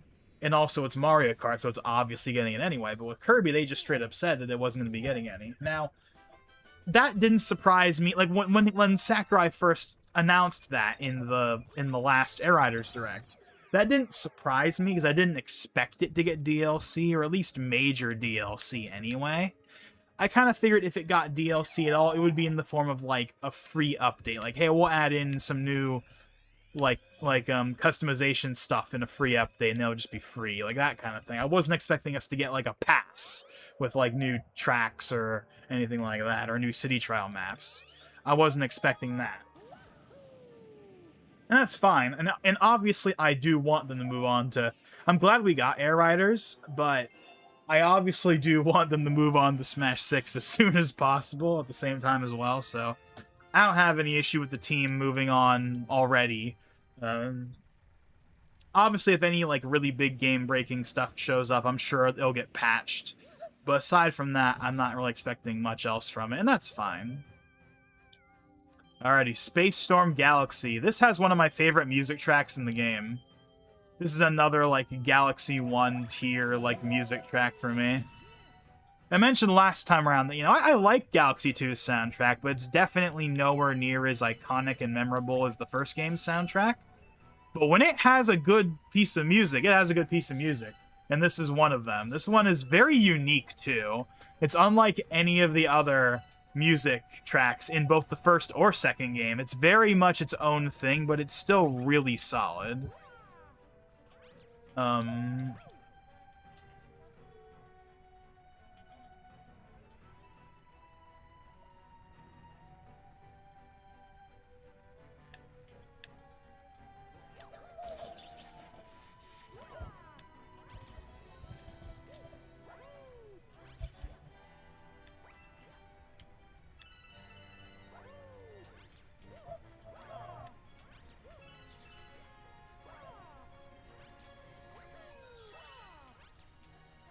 Alrighty, so we've got the Comet Medal, and now we don't have to worry about that anymore. Let's not forget about it, like seemingly happens every other Comet Medal for some reason.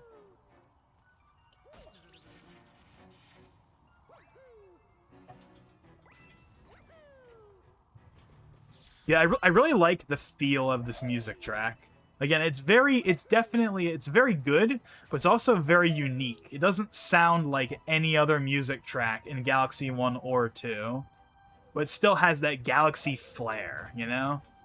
It's got that nice orchestral feel, but it's not like super big and bombastic like a lot of the other iconic orchestra tracks from this series. It's very much unique, but it's really good.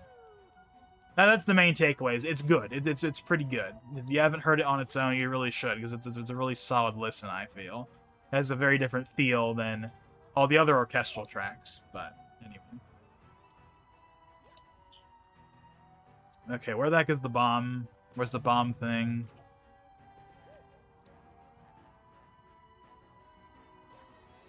Why do I not see it? Oh, it's right. Yeah, okay. I forgot how this worked. Yeah, you have to track it along the thing. Okay, yeah. I forgot how this worked. Okay.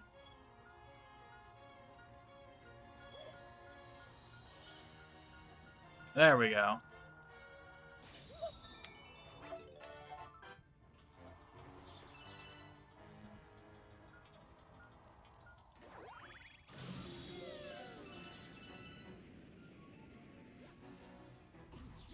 This is another galaxy where, like, the robot will ask you to, like, find an enemy.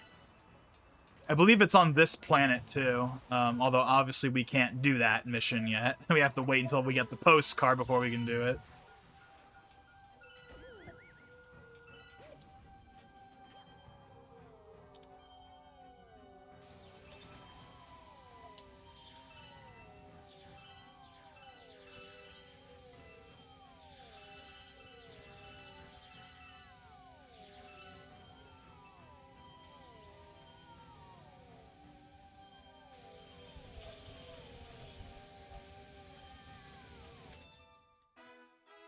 We went through that portion actually pretty quick.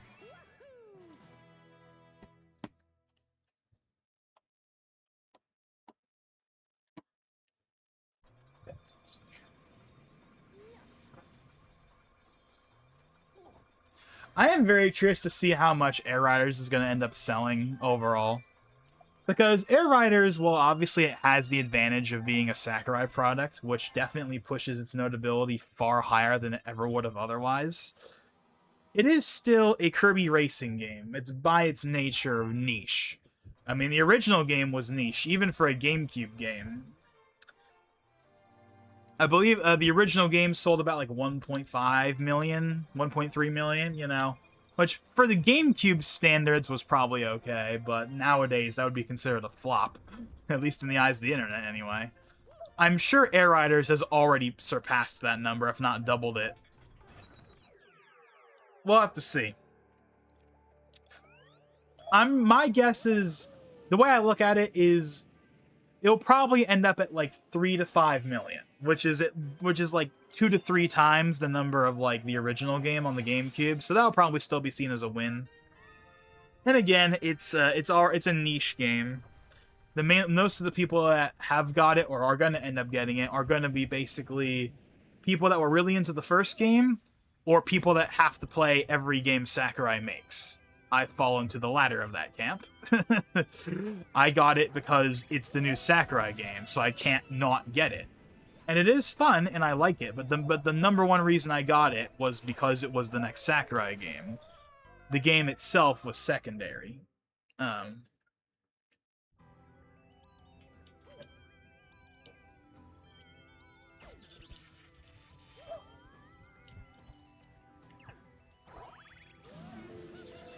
So this planet right here, I believe this got brought up, or I brought it up rather, in the last stream. But this planet, from what I remember, was actually a cut planet from Buyo Base in the first game. Which is why, right now, even though we're on Space Storm Galaxy, and Space Storm Galaxy, as we've already mentioned, has its own very nice and unique music, when we're on this planet, we get the Buyo Base music. Why we get the Buyo Base music? Because this was originally meant to be in Buyo Base. So that's why they kept the music in, at least I assume. And of course, Buyo Base's music is very iconic.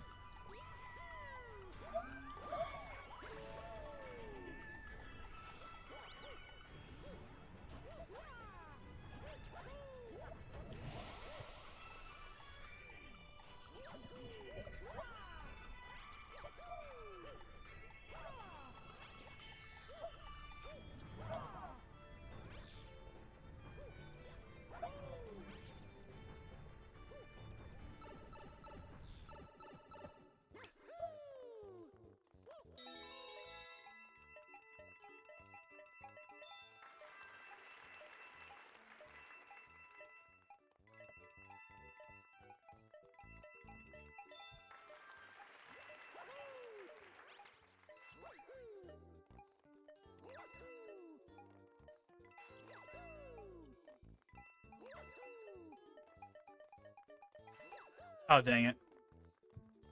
Not that I need the coins or anything, but still.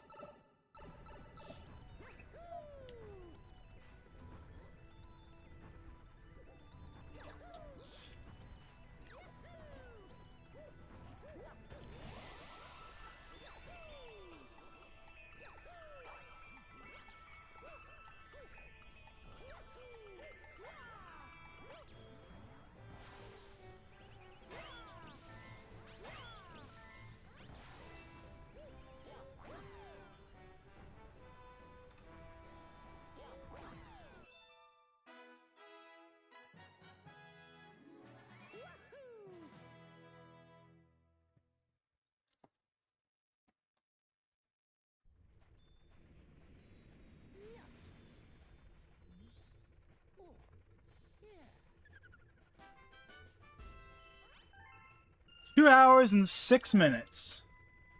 We're probably around the halfway point of the stream. Again, I think I'm gonna just end it at the end of World 5. That's kind of the feeling I get right now, at least. Again, maybe that will change. Maybe, but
order are these galaxies in? I don't remember. We'll go ahead and do this one first, because this is one of the minor galaxies, so we may as well get this one out of the way first.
Okay, then.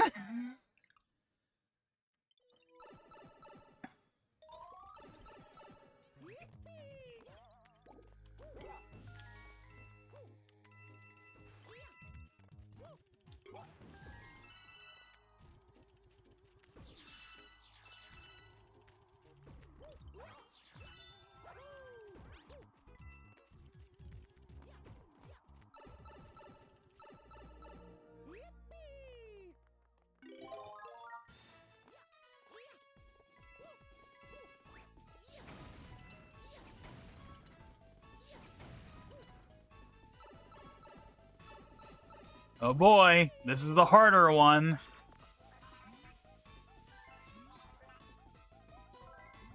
That first one we did fairly easily. This is going to be the one that's, like, going to be annoying, probably. But we'll see.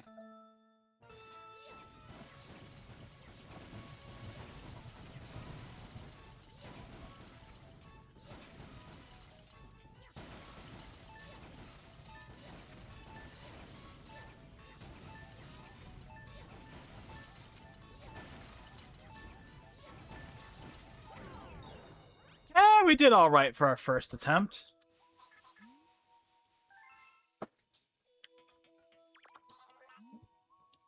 I'm surprised it doesn't kill you and make you have to go back again.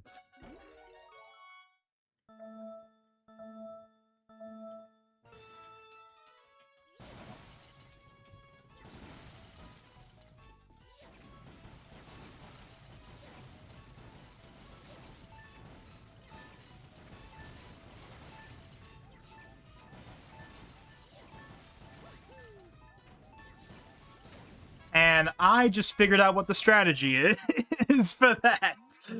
Okay. I never thought to do it like that before. I've always tried just starting from the middle and going out that way. That wasn't actually that bad, I have to admit. But, okay then.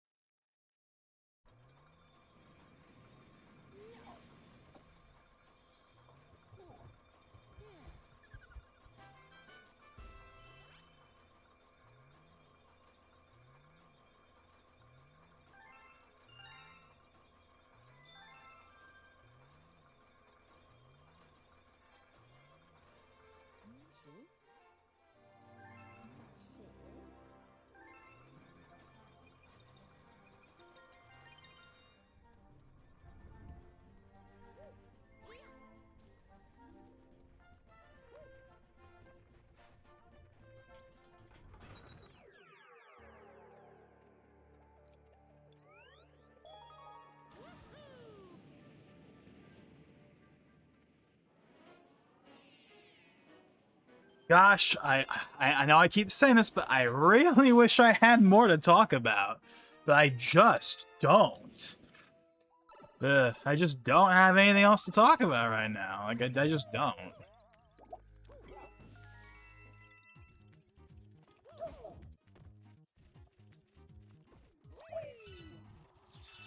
And that is definitely not helping.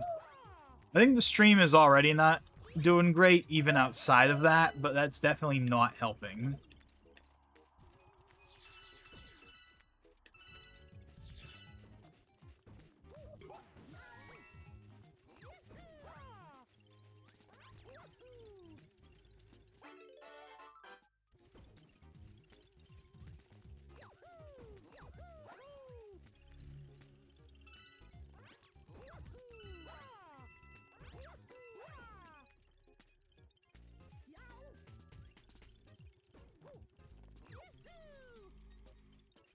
Here's what I'm thinking we're gonna do for the cadence.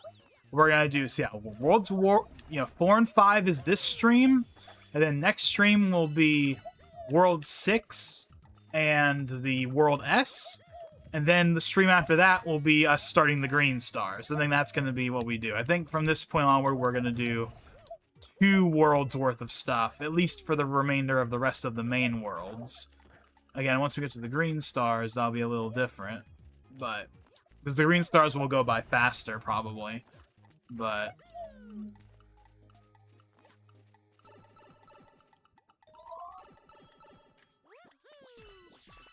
again, that is totally based on the results of this stream so far. Not really going as well as I would have liked.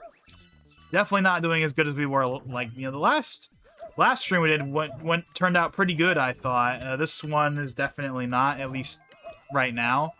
Again, maybe that'll turn around in the latter half here, but I don't think that's going to happen, personally.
Okay, so that was all the way down there. I mean, it doesn't really matter that much. I guess we'll do this one next.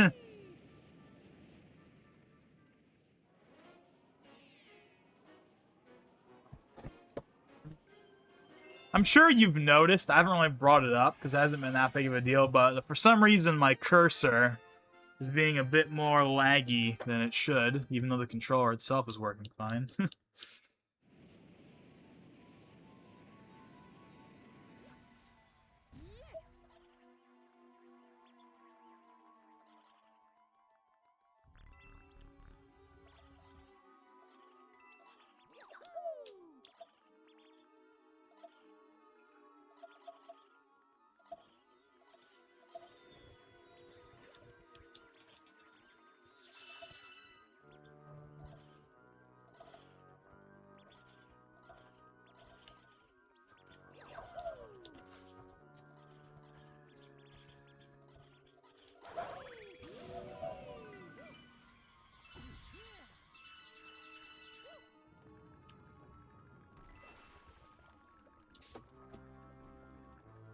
Good morning to me.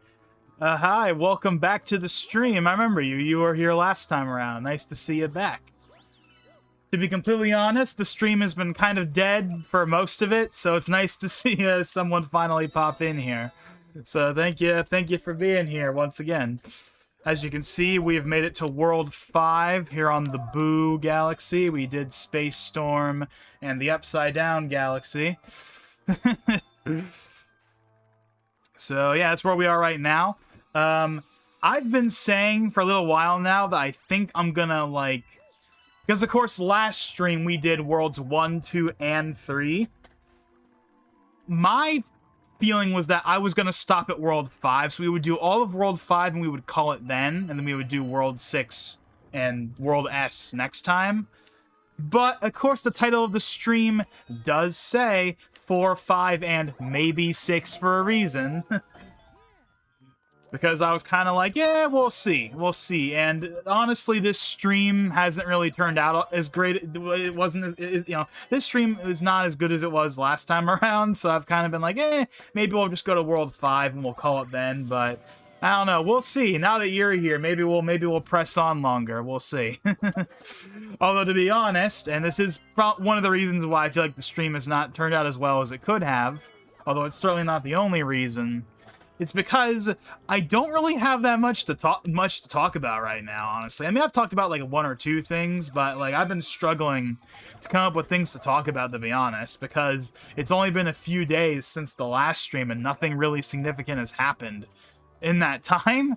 So I don't really have anything to talk about, or at least anything I would want to talk about. You know, it's like gaming or tech or entertainment related. The stuff I normally talk about is not really anything else to talk about, to be honest. That's kind of annoying because, of course, if there's nothing to talk about, then the stream isn't that interesting. If the stream isn't that interesting, then people aren't going to show up. And if people don't show up, then the stream basically fails. So it's kind of this thing where you got to have stuff to talk about that's, you know, entertaining or interesting. But I don't know. Maybe we can think of something here. Maybe we can think of something to talk about. I haven't talked about already. What have I talked about? I forget if you were here during the part where I talked about this. I'm gonna say no, but maybe you did. I don't know. But I know I mentioned last time around that I had this weird RAM problem where half my RAM didn't want to work. That problem has now been fixed, for what that's worth. So that's nice. But yeah, I really don't have anything else to talk about, at least right now. If you want to bring up something to talk about, by all means. I'm all ears here. Throw whatever you want at me, basically. Oh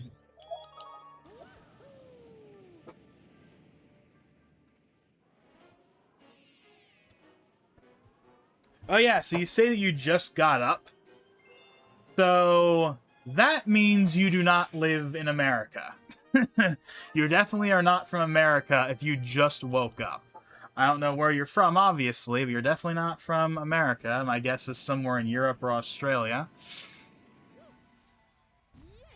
Which is a rarity. The few viewers I do get tend to, of course, be from the US, as you would expect. But I know I have had a couple of people from outside the States. I know there was one guy on a Smash stream I did a long time ago that was from the UK. And I specifically remember that he didn't have any of the DLC for Smash, and I thought that was, like, kind of weird. Like, how do you have Smash and not have any of the DLC at this point? But then again, that's me, the Smash guy, talking, so of course I'm biased.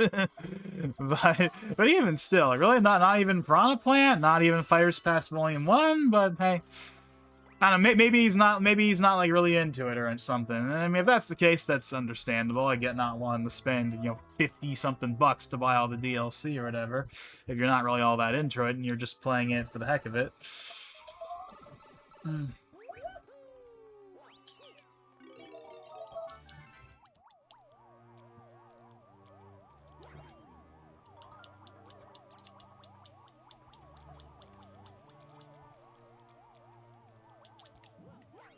I want to say this is the only level in the game that has Boo Mario. Actually, wait, no, there's one other one in World 6 that has Boo Mario, but he's not as prevalent in this game as he is in the last one. Or at least he doesn't feel like he's as prevalent.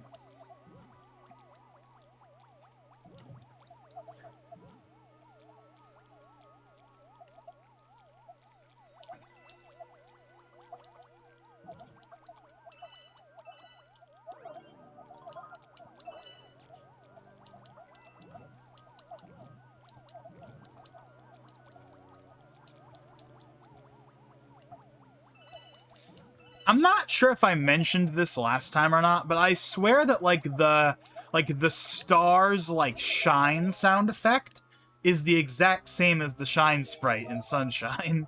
I swear it's the same sound effect. It's probably not, but it sure sounds similar at the very least.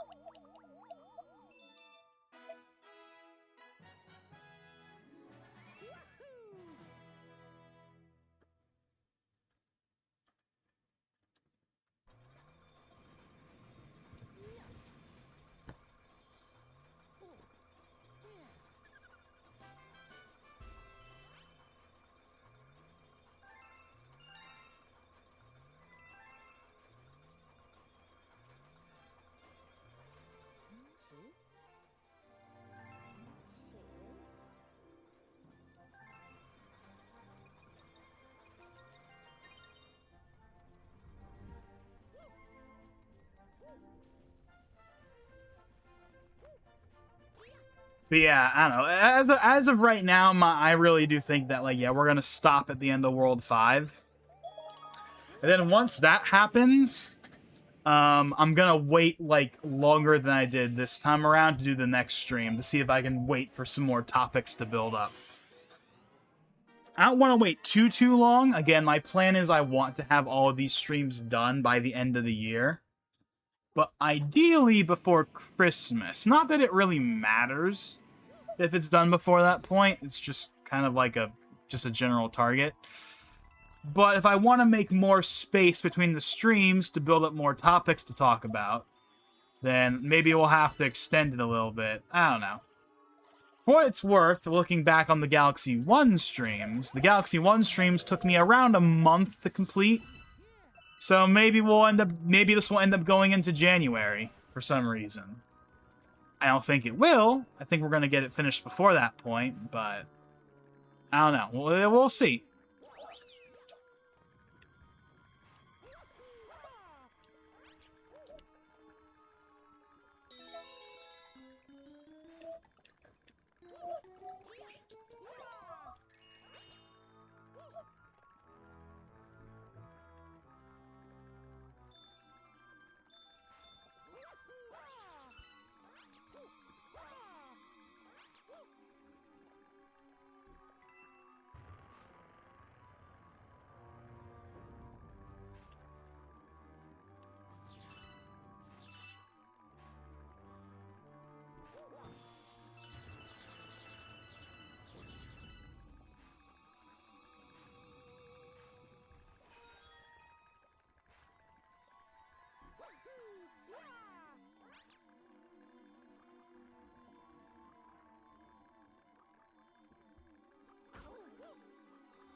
Oh! We're at 75 stars, by the way. Does that mean we'd have to get to 100? Well, that'd be 100. Well, 100 not now, but like 100 by the end of the World 6 stream, presumably. Assuming that's how that all lines up. Probably not, but...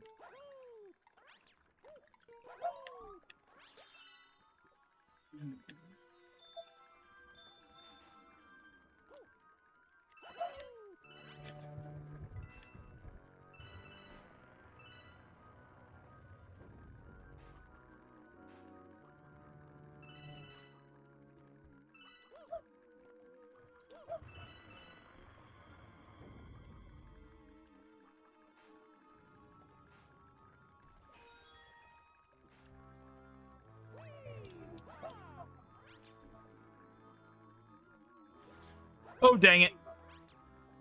Oh, boy.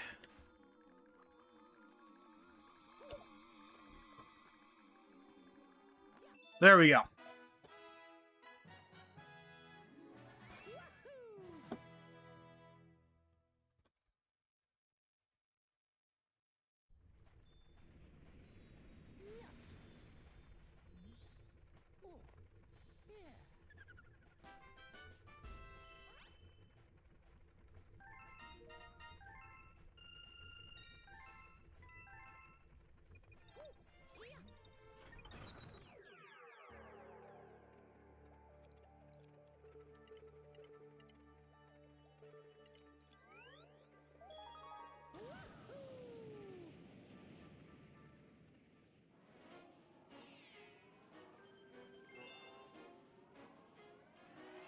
You know, actually, considering we're only at the 2-hour 28-minute mark, and we're like halfway through World 5, that's actually pretty good progress.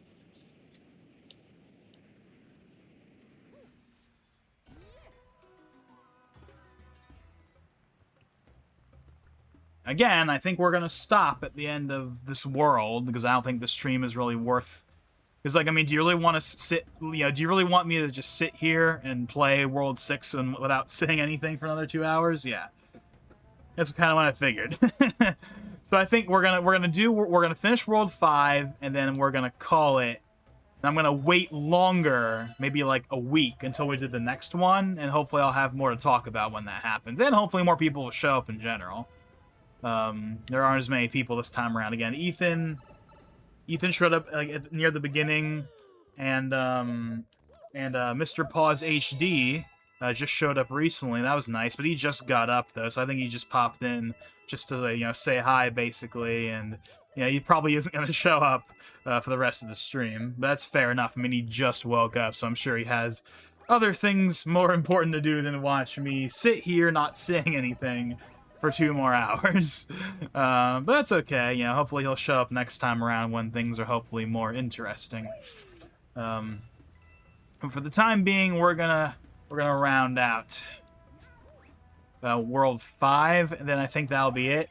And we'll cross the 3-hour mark at that point, and I think that'll still be a solid number. I mean, originally when I started this series, I said I want 3 hours to be like the minimum. Like 3 hours. And we'll definitely be hitting that, without question.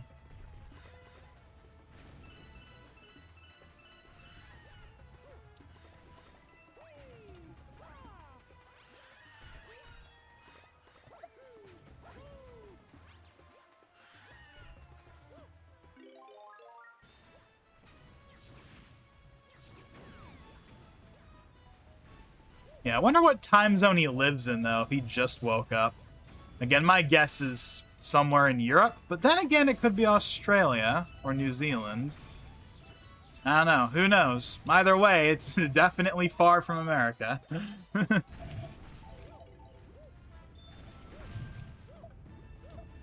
Well, then, hold on a second. That must mean that he must have woken up last time around this time.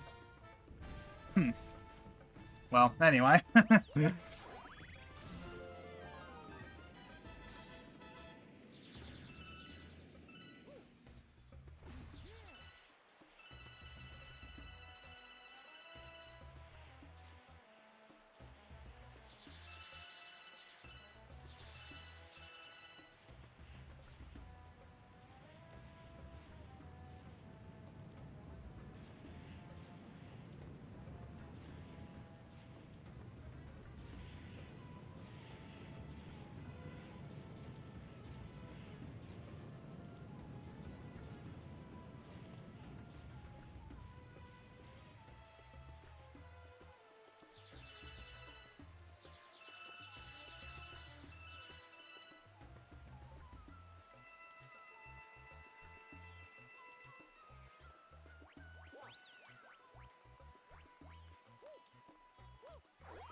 My guess is that the comet for this level is going to be, you know, 1 health for this boss fight. I don't know what else it would be.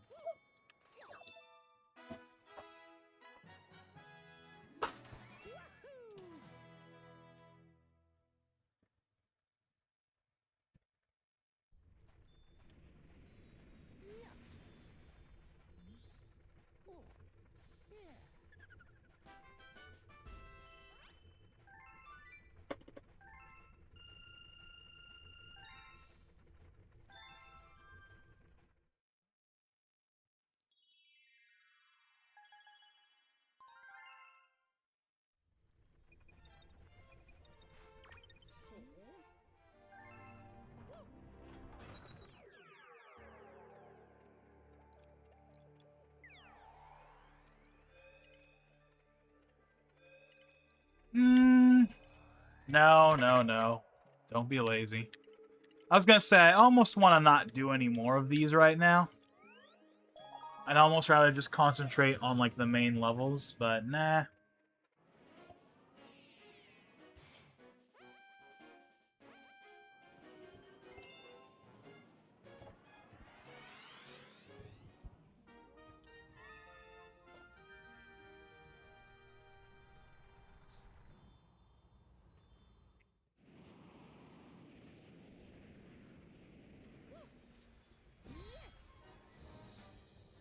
There's that awesome speedrun music again that you can barely hear because of the volume levels I have set. But trust me, it's really good.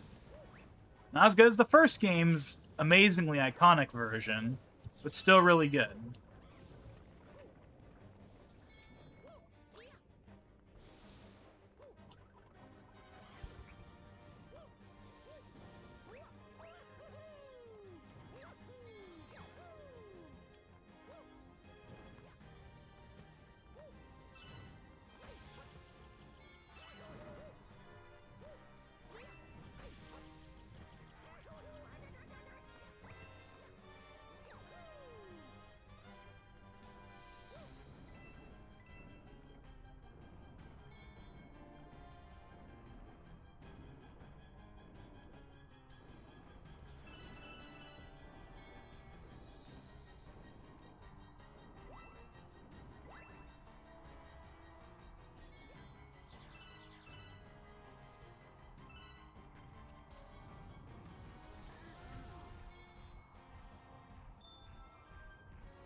I did not think the location for the star would be there.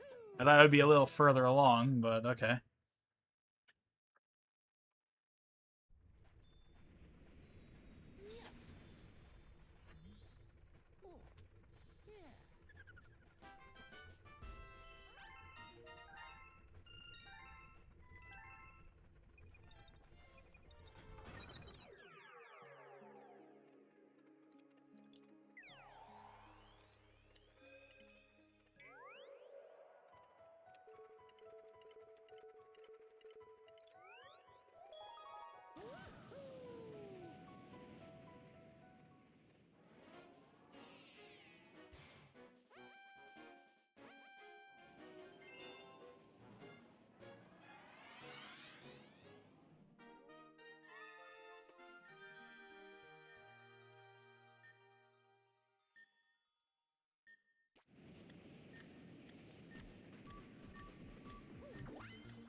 Oh, that was a close one.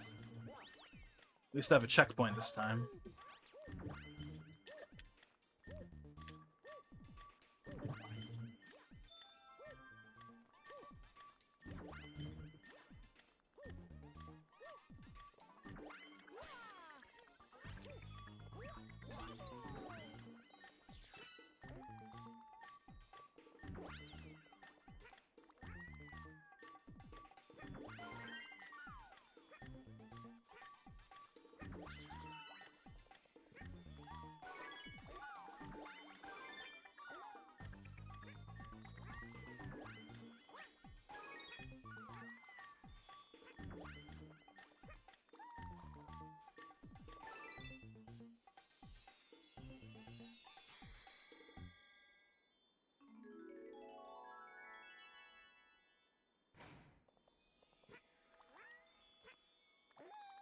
Oh, I almost fell in.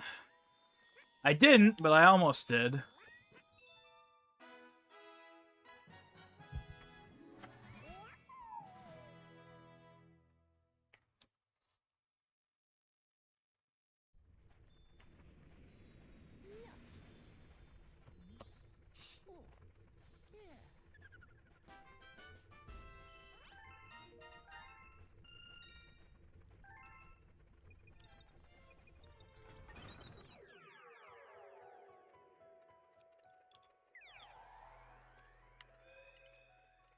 Okay, so we have all of 1, 2, and 3, and most of 4.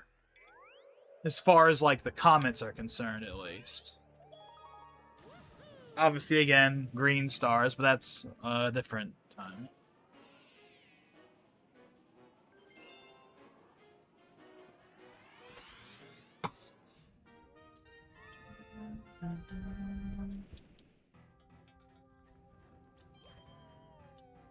I just realized that Luigi, I don't think, shows up until you beat the mission the first time around. That's fine, because like I said earlier, I'm not going to mess with Luigi probably until we do Green Star stuff, because that's when his physical changes will actually come in handy, possibly. Although I don't think you're going to ever need to use them, per se.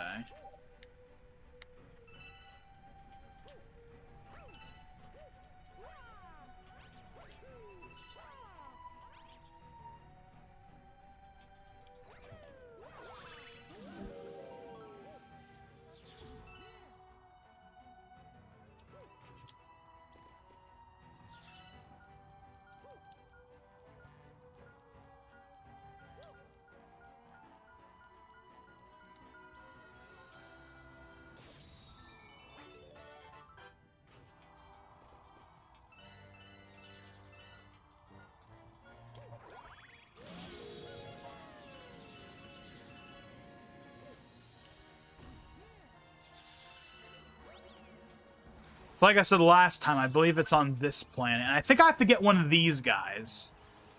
Like the big ones. I believe I have to get one of these big ones to follow me. If I remember correctly. Assuming I don't kill them all.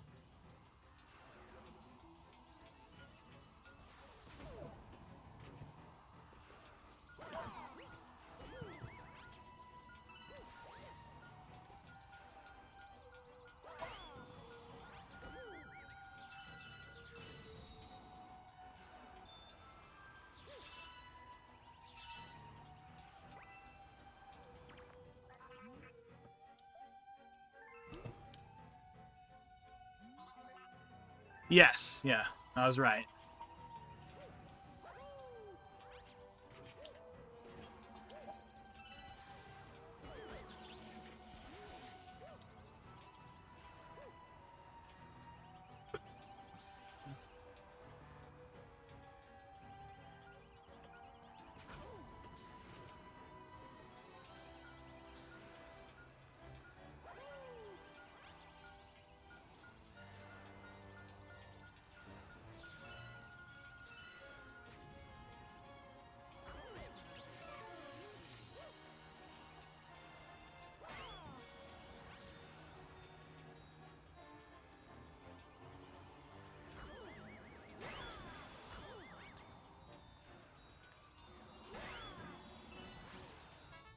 There we go.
Hopefully no more backtracking for the rest of the stream. Although we do still have that one Honey Galaxy we have to get the medal. Not the medal, get the comet for.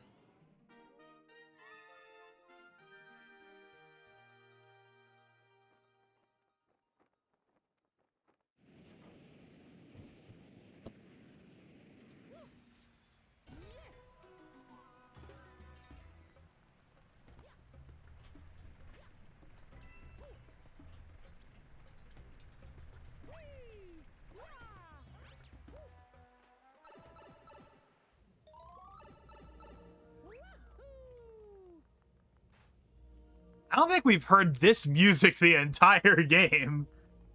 This is like the Galaxy 1, like, you enter, like, a pipe and it's, like, got that rainbowy kind of feel to it. Like you're on LSD or something. like, this is that music, but I feel like we haven't heard it the whole game.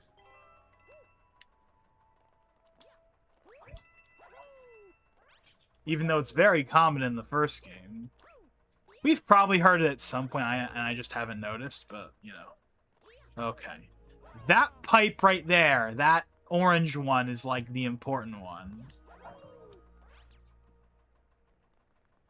That's a hidden secret of some kind, even though I don't remember what's in it.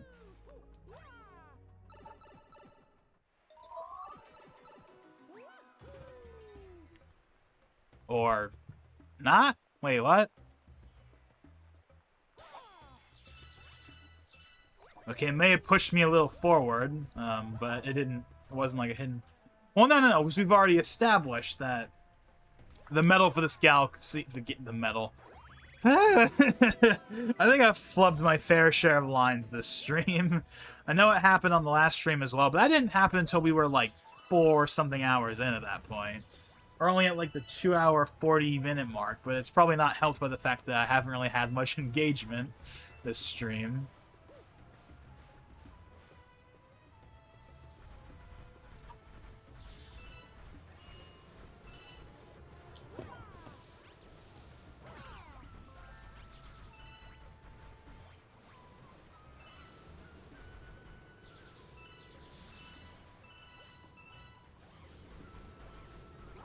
Oh!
No, I've said it 1,000 times, but apologies for how little I am talking in this stream.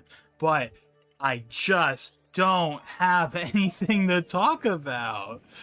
Oh, man. I didn't think it'd be this bad. I really thought I would have more to say, honestly. But I just don't. It's blatantly obvious. Hopefully, whoever few people are watching this are at least enjoying the gameplay, but I'm sorry I'm not really adding much to the gameplay because I don't really have anything to talk about this time around. So yeah, we're definitely going to be waiting longer. I'm going to wait until there's enough topics built up that I can justify doing another one of these.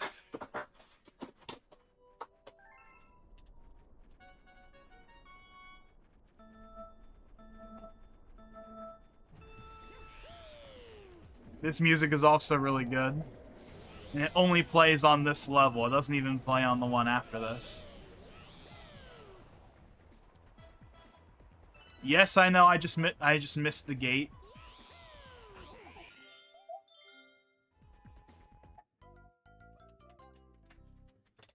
I was gonna like reset it or whatever, but that works too.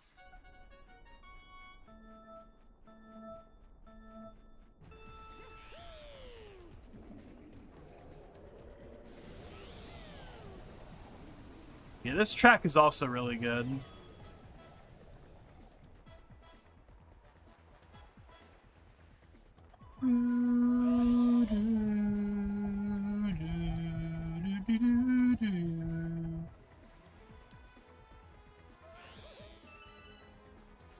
Anytime they bust out the orchestra for even just a part of a track, it always is really good.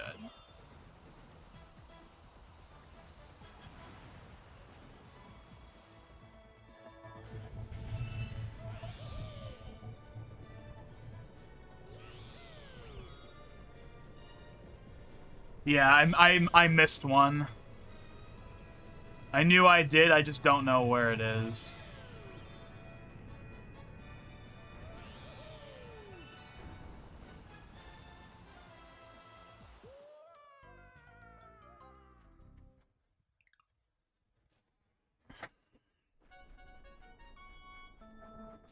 I think it's around the back of that big area in the middle, if I remember correctly.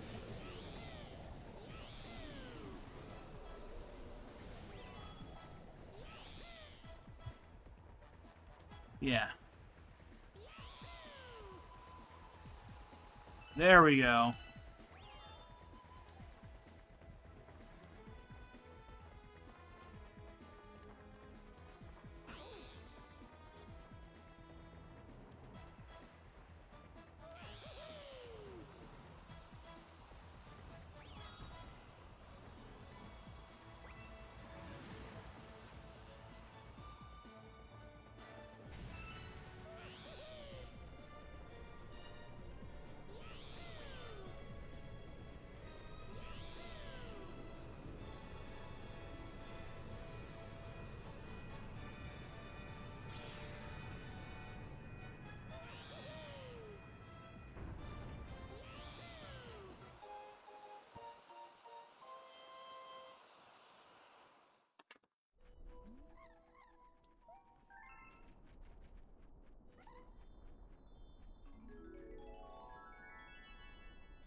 Yep, I was right.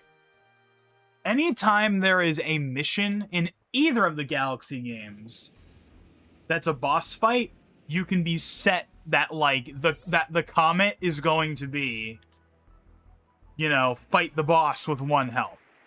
Or fight the boss with a time limit. I think that might be another one, but mainly the 1 health.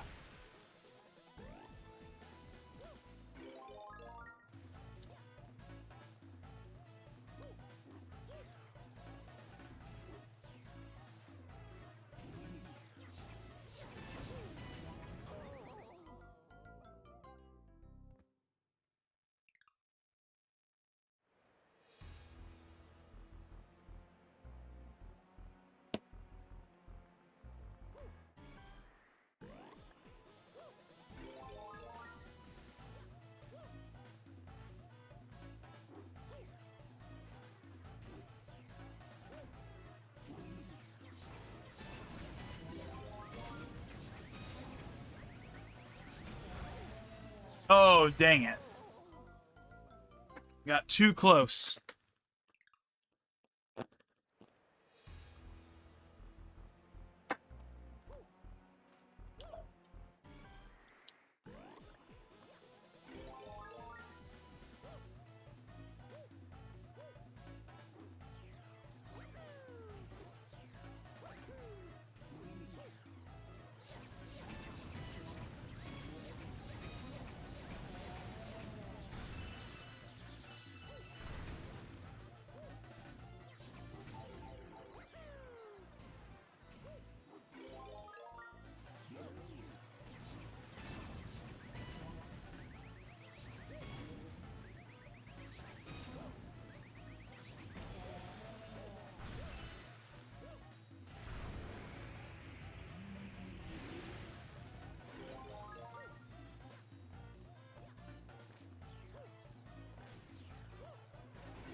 Alrighty then.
So yeah, we are definitely wrapping this up at the end of this for sure. We're almost at the 3-hour mark. Frankly, I'm kind of ready to be done with the stream as is. That's mainly just because the stream hasn't really worked out, unfortunately, which is a shame. I'm enjoying the game, obviously, but I don't. But I'm not. But the stream itself hasn't really panned out. So I don't know. We'll basically hit the minimum of 2 worlds in 3 hours, and I think that's good enough, especially considering how far we got in the first stream. I think that's still pretty solid.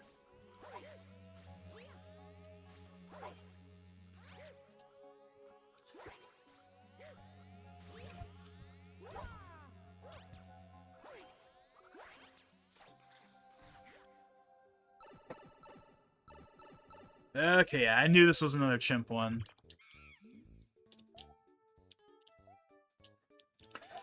This one I know is definitely harder than the other one we did in the Snow Galaxy, but also, like the other harder ones we've had so far, it probably won't be as bad as I think it is. Like, I'll probably fail the first time, but I will win, like, the second time.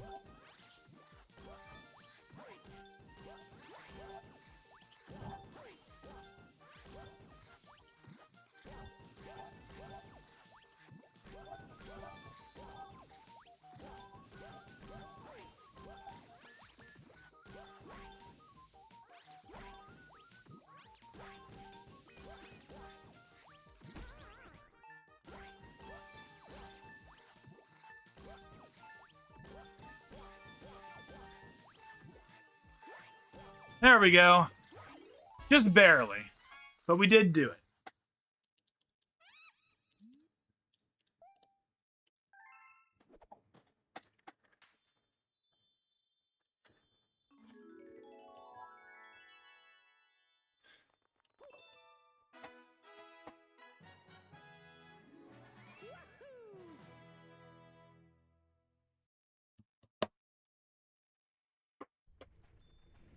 Yeah. 3 hours, 1 minute. So, yeah. Definitely a solid spot, don't get me wrong. It's just that the last stream, we really did push ourselves further than I expected. Now, this stream, kind of being a normal time, feels like nothing.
Oh yeah, these enemies. I forgot they were in this game. I thought they were only in the first one. I think I've said that a couple of times this stream, actually. But to be fair, that's probably just because I remember the first game way more because I've played it more, and also because it was the first. Right? The first game is the iconic quote-unquote masterpiece, so to speak. This game is just good. Right? This game is good, but it's not, like, It's not the first game, though, so I'm not going to remember it as much.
Okay.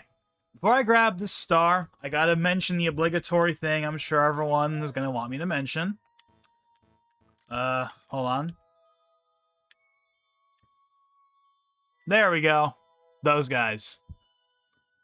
They exist. Just, I know people are gonna want me to bring it up because it's probably one of the most iconic things that are kind of in Galaxy 2 that isn't just the game itself. Is the whole, hey, look, there's like the little mystery guys, the little alien creatures up there. So there. I showed it off. And I'm nothing really to add to it other than I know people are going to want to be like, wait, what about the creatures? Well, there you go. I showed you the creatures. In 4K, except not really, because the stream that you guys are watching is 1080p, even though it's a Wii game. So it's not like it makes the biggest difference anyway, but still.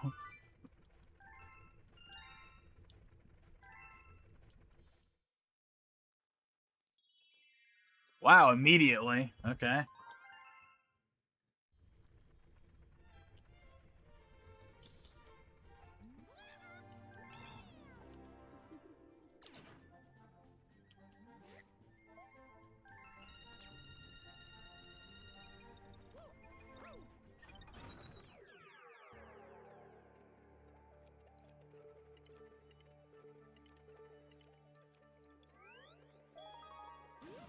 This is just going to be, again, the boss fight, but you can't get hit, right?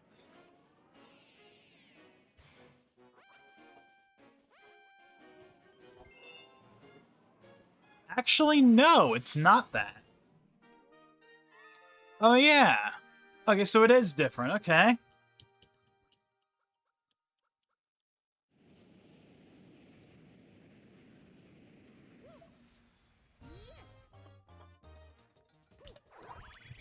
And there's a time limit.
Alrighty then. Let's just double check though to see is there any other ones? No. Okay, so we still are missing that and that. But this is going to be our final mission no matter what. If those other comments show up, we'll do that next time. This is going to be our final mission of the stream. It's just the main mission of this. Not the comment, not any lingering comments that may or may not show up. We're going to end it right here.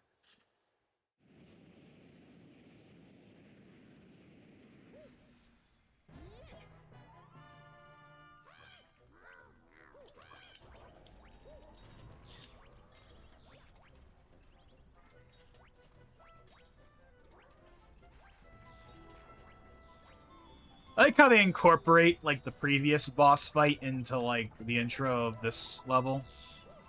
I think that's cool. Nothing really to add to it, just it's neat is all. You know, it's the Marge meme, right? I just think it's neat.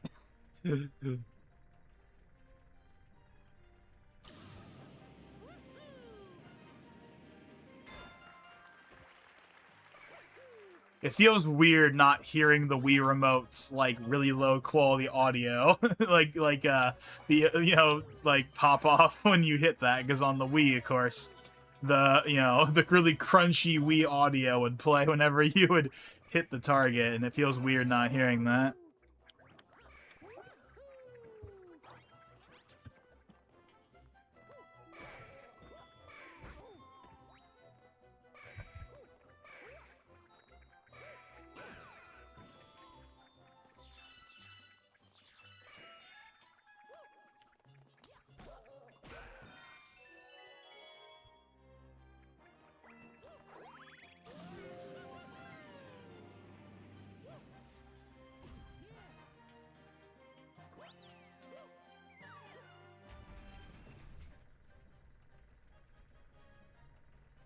Wait a second. Okay, there it is. I was gonna say, I swear there's like some... No, I'm thinking about...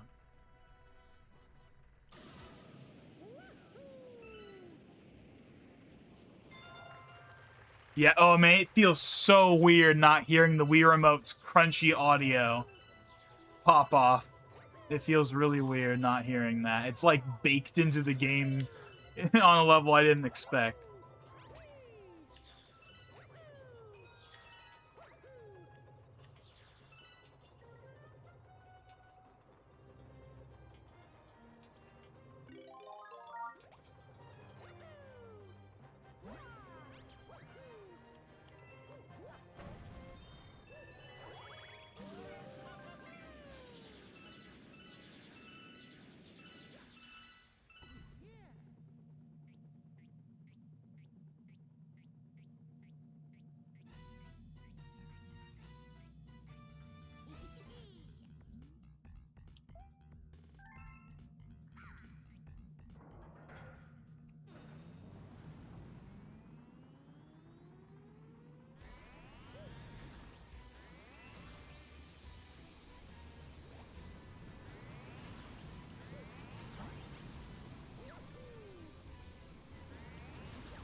Oh, dang it. Almost.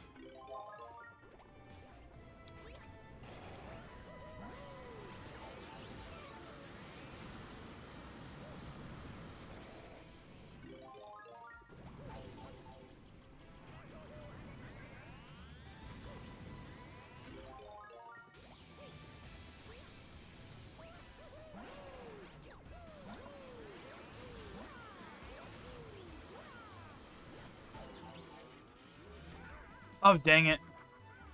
I thought I was going to be able to outlast the, like, the electric suck thing.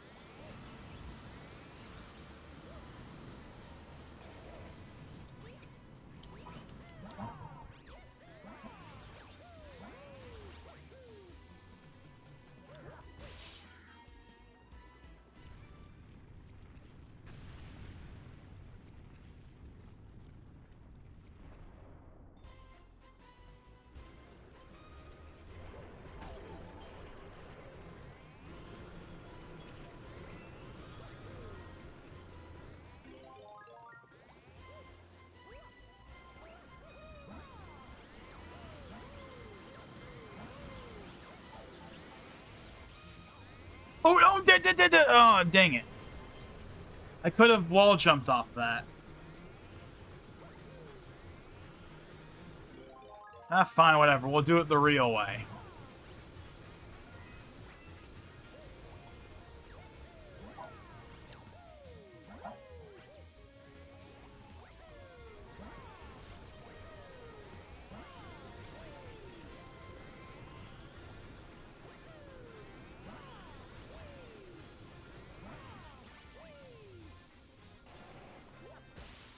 There we go.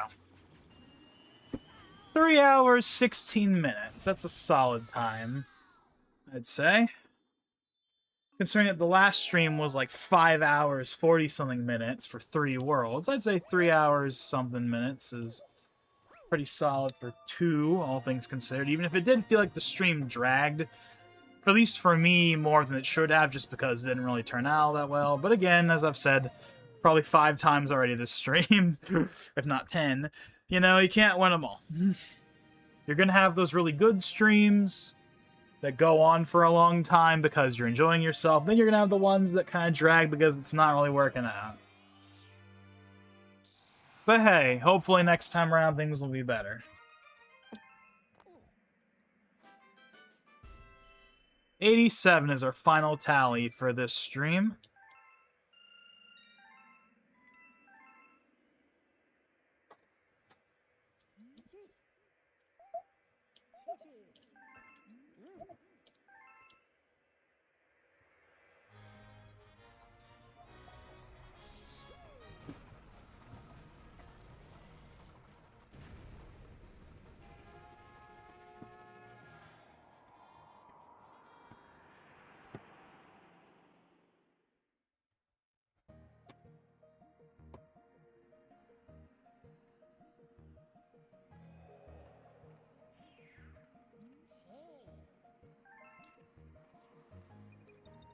We're not going to do it, but just out of curiosity.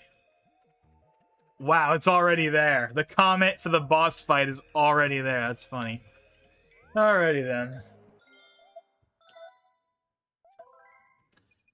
Again, yeah, stream could have been better, but you can't win them all. The game was still fun, though. The game was still fun, though, of course. Alrighty then, so, yeah. So thank you, Ethan, for being here at the beginning, and thank you for Mr. Paws HD for showing up for a bit later on. That was nice.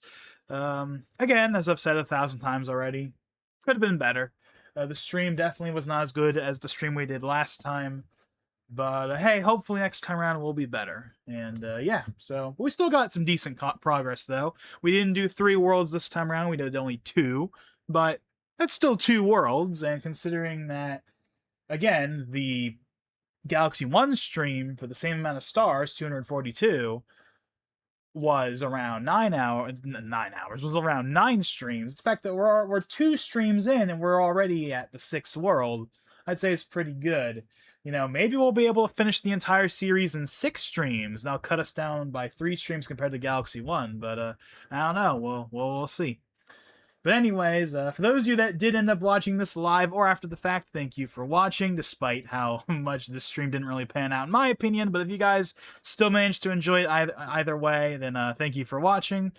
And yeah, so when is part 3 going to be happening? Well, if you've been watching the stream up until this point, I think it's pretty obvious that I need more to talk about. That's obvious. So what I think we're going to do is we're going to wait, like, longer than we did last time around. Because this time around, we waited a few days. Like, 2 to 3 days. I think we need to wait, like, a week. At least. But we'll see. Maybe I'll say screw it, and maybe it'll turn out fine, but we're waiting longer than I think we did last time around. Because I just need more stuff to talk about that at least I want to talk about. I need more of that. And I didn't have enough this stream. And that's part of the reason. It's not the only reason, but it was part of the reason why the stream didn't really work out, in my opinion. So probably going to be like a week until we do the next one, I would say. Probably 19th, 20th, 21st. I don't know. We'll see. But obviously stay on the lookout for that, because obviously it will be happening. But we're definitely going to take a longer break, I think, compared to the second stream compared to the first. So, yeah. But yeah, anyways, that's really all I have to say. So again, thank you all for watching. And with that being said, this is Logan559XP. And I'll see you guys next time.